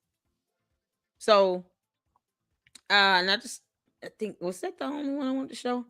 We got Artie. Oh, we did Artie. We got Ami, y'all. Y'all ready for some Ami? Now, you know. It's time to laugh. I'm excited. So, Ami did a new video. Candace Owens responds to Erica Kirk. This is funny. So, we're going to check out Ami. And then that is going to be all in this particular live for today. Candace did not go live, but, you know, I don't know why she's not flying her happy ass out there to Phoenix either. She don't want to tell nobody that to their face. You can't make this up. But we're going to check out Ami.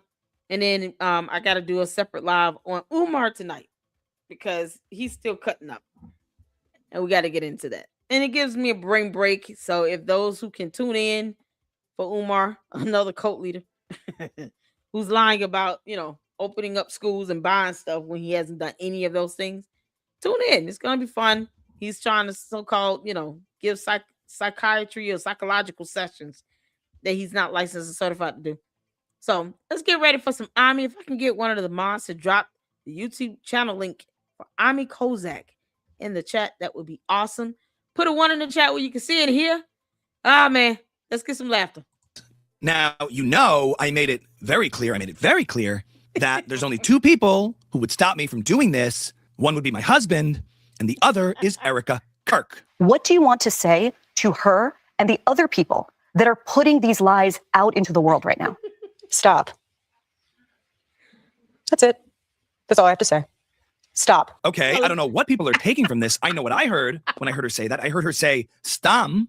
People think she said stop. I didn't hear a P. I didn't hear a P at all. I heard her say stum, which is actually a Hebrew word, which is interesting. I find that interesting. She's using Zionist coded language. Now, the word stum, if you dig deeper, actually means just kidding. Just kidding. I didn't mean that. And I find it interesting that Erica's using Zionist coded language. Why she's using Hebrew? Why is she using that? I think we all know why. So she's saying stum, just kidding. Keep going, Candace. It's so obvious. It's so obvious, you guys. It's so obvious. It's so obvious. She's signaling to me that she wants me to continue. And if you think she actually said stop, how do we know that she wasn't just quoting stop in the name of love by the Supremes? Stop in the name of love before you break my heart. It's a song by the Supremes, which I find interesting. The Supremes. It's obviously about supremacy, okay? It's not a coincidence. Candace can't sing nowhere near that. That girl can't sing to save her damn life. Nice job, Bobby. You can't make this up. Coincidence that you would name a song "Stop in the Name of Love" by the Supremes. And if you dig deeper into the story, the Supremes were managed by none other than, you guessed it, Shelley Berger, aka Sheldon Berger, who was, we can't say it. Oh no. He was a Frankist. He was a Zionist. He was Jewish. You guys. Cancel Candace. Stop in the Name of Love, a song by the Supremes, which is about supremacy, which is managed by Shelley Berger. That all just feels so fake and gay. It just feels fake and gay. She's either using Zionist coded language, stum, which means just kidding, so I should keep going. I should continue. Either that, or she's referring to stop in the name of love by the Supremes about supremacy. It's just, I'm sorry, I just think none of this is real. None of this is real. I don't know, but I know, you know? Incidentally, Charlie's last book that he came out with was called Stop in the Name of God. Stop in the name of God. It all makes sense. You guys, they think we're crazy. They think we're stupid. We're not going to fall for it, okay? Now, I want to thank all my mommy sleuths that are out there sending me tips. Keep sending me tips because I am not going to stop. And as Erica said clearly, very clearly, to Barry Weiss, of all people, when asked about me if I should stop, Erica responded, stum, just kidding. Or that simply saying stop is quoting the Supremes. And we all know what she means by that. Keep sending me tips, mommy sleuths. I'm every woman. It's only me. That's not the Supreme. Shaka Khan. Is that Shaka Khan? Yes, I love that song. Is that about Brigitte? Could be. I'm coming out. I want the world to know. Got to let it show. I love that song. What's that song? That's Diana Ross, darling. I love that song. You love that too? Oh, yes, very much. Okay. I'm going to go out for a bit. Meeting a friend. Okay.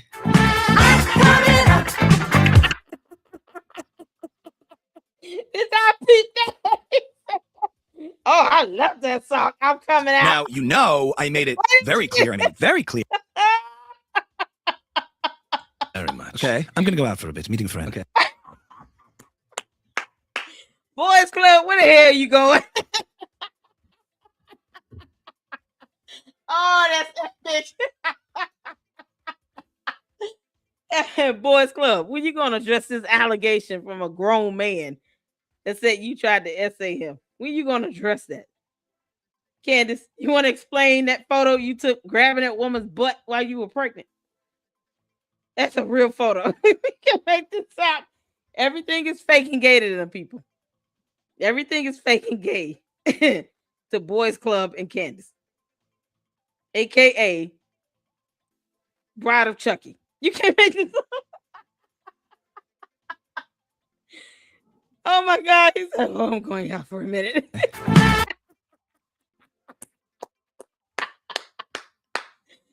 Oh, that's funny. He got a nice little singing voice. He can actually sing a little bit. Y'all, he went old school on us today. Oh my God, everything's fake and gay. He said, "Oh, I love that song. I'm going out for a minute. I'll be back." She said, "Okay."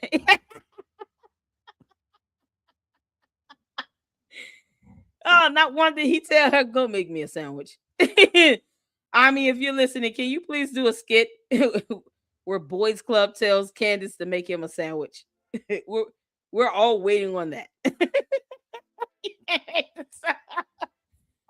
Oh yeah, let's get the supers in and the memberships. Shout out to Heather Rose, Satiric. Oh, one of our brand new mods. Welcome. Welcome, welcome. You see the wrench is now next to your name. I've also added the Francisca and the S Files over to the second channel that I'm going to do a live for tonight after Umar. And that's just going to be the hangout channel where we're really going to gossip. Okay. So shout out to you gifting a membership out and becoming a member. Thank you so much. And you all shout out to Yuck 2.0 who gifted 5 memberships that you guys are going to be able to enjoy this weekend, because I'm going to be clipping these live streams up into shorter videos and they're going straight to the members only channel. And it will be for the members to enjoy. Thank you all so much for supporting me here in the Lady Luck Club. Words cannot express the support that you guys have provided here. I am very grateful for that. Hit the like button. I'm like Artie Troche. Just hit the like button. Leave your thoughts and comments. I'm sure the cult members are going to copy and paste, despite all the things that I've said where they could just present their evidence and stop trying to get everybody else to prove something to them, because we don't owe you shit. So they can just prove their case. They don't agree with it, fine. Show us who the shooter is. In your alternate reality, on whatever planet you and Candace Owens are on, tell us who the shooter is and show us your evidence. That's it. We can make these same demands of them.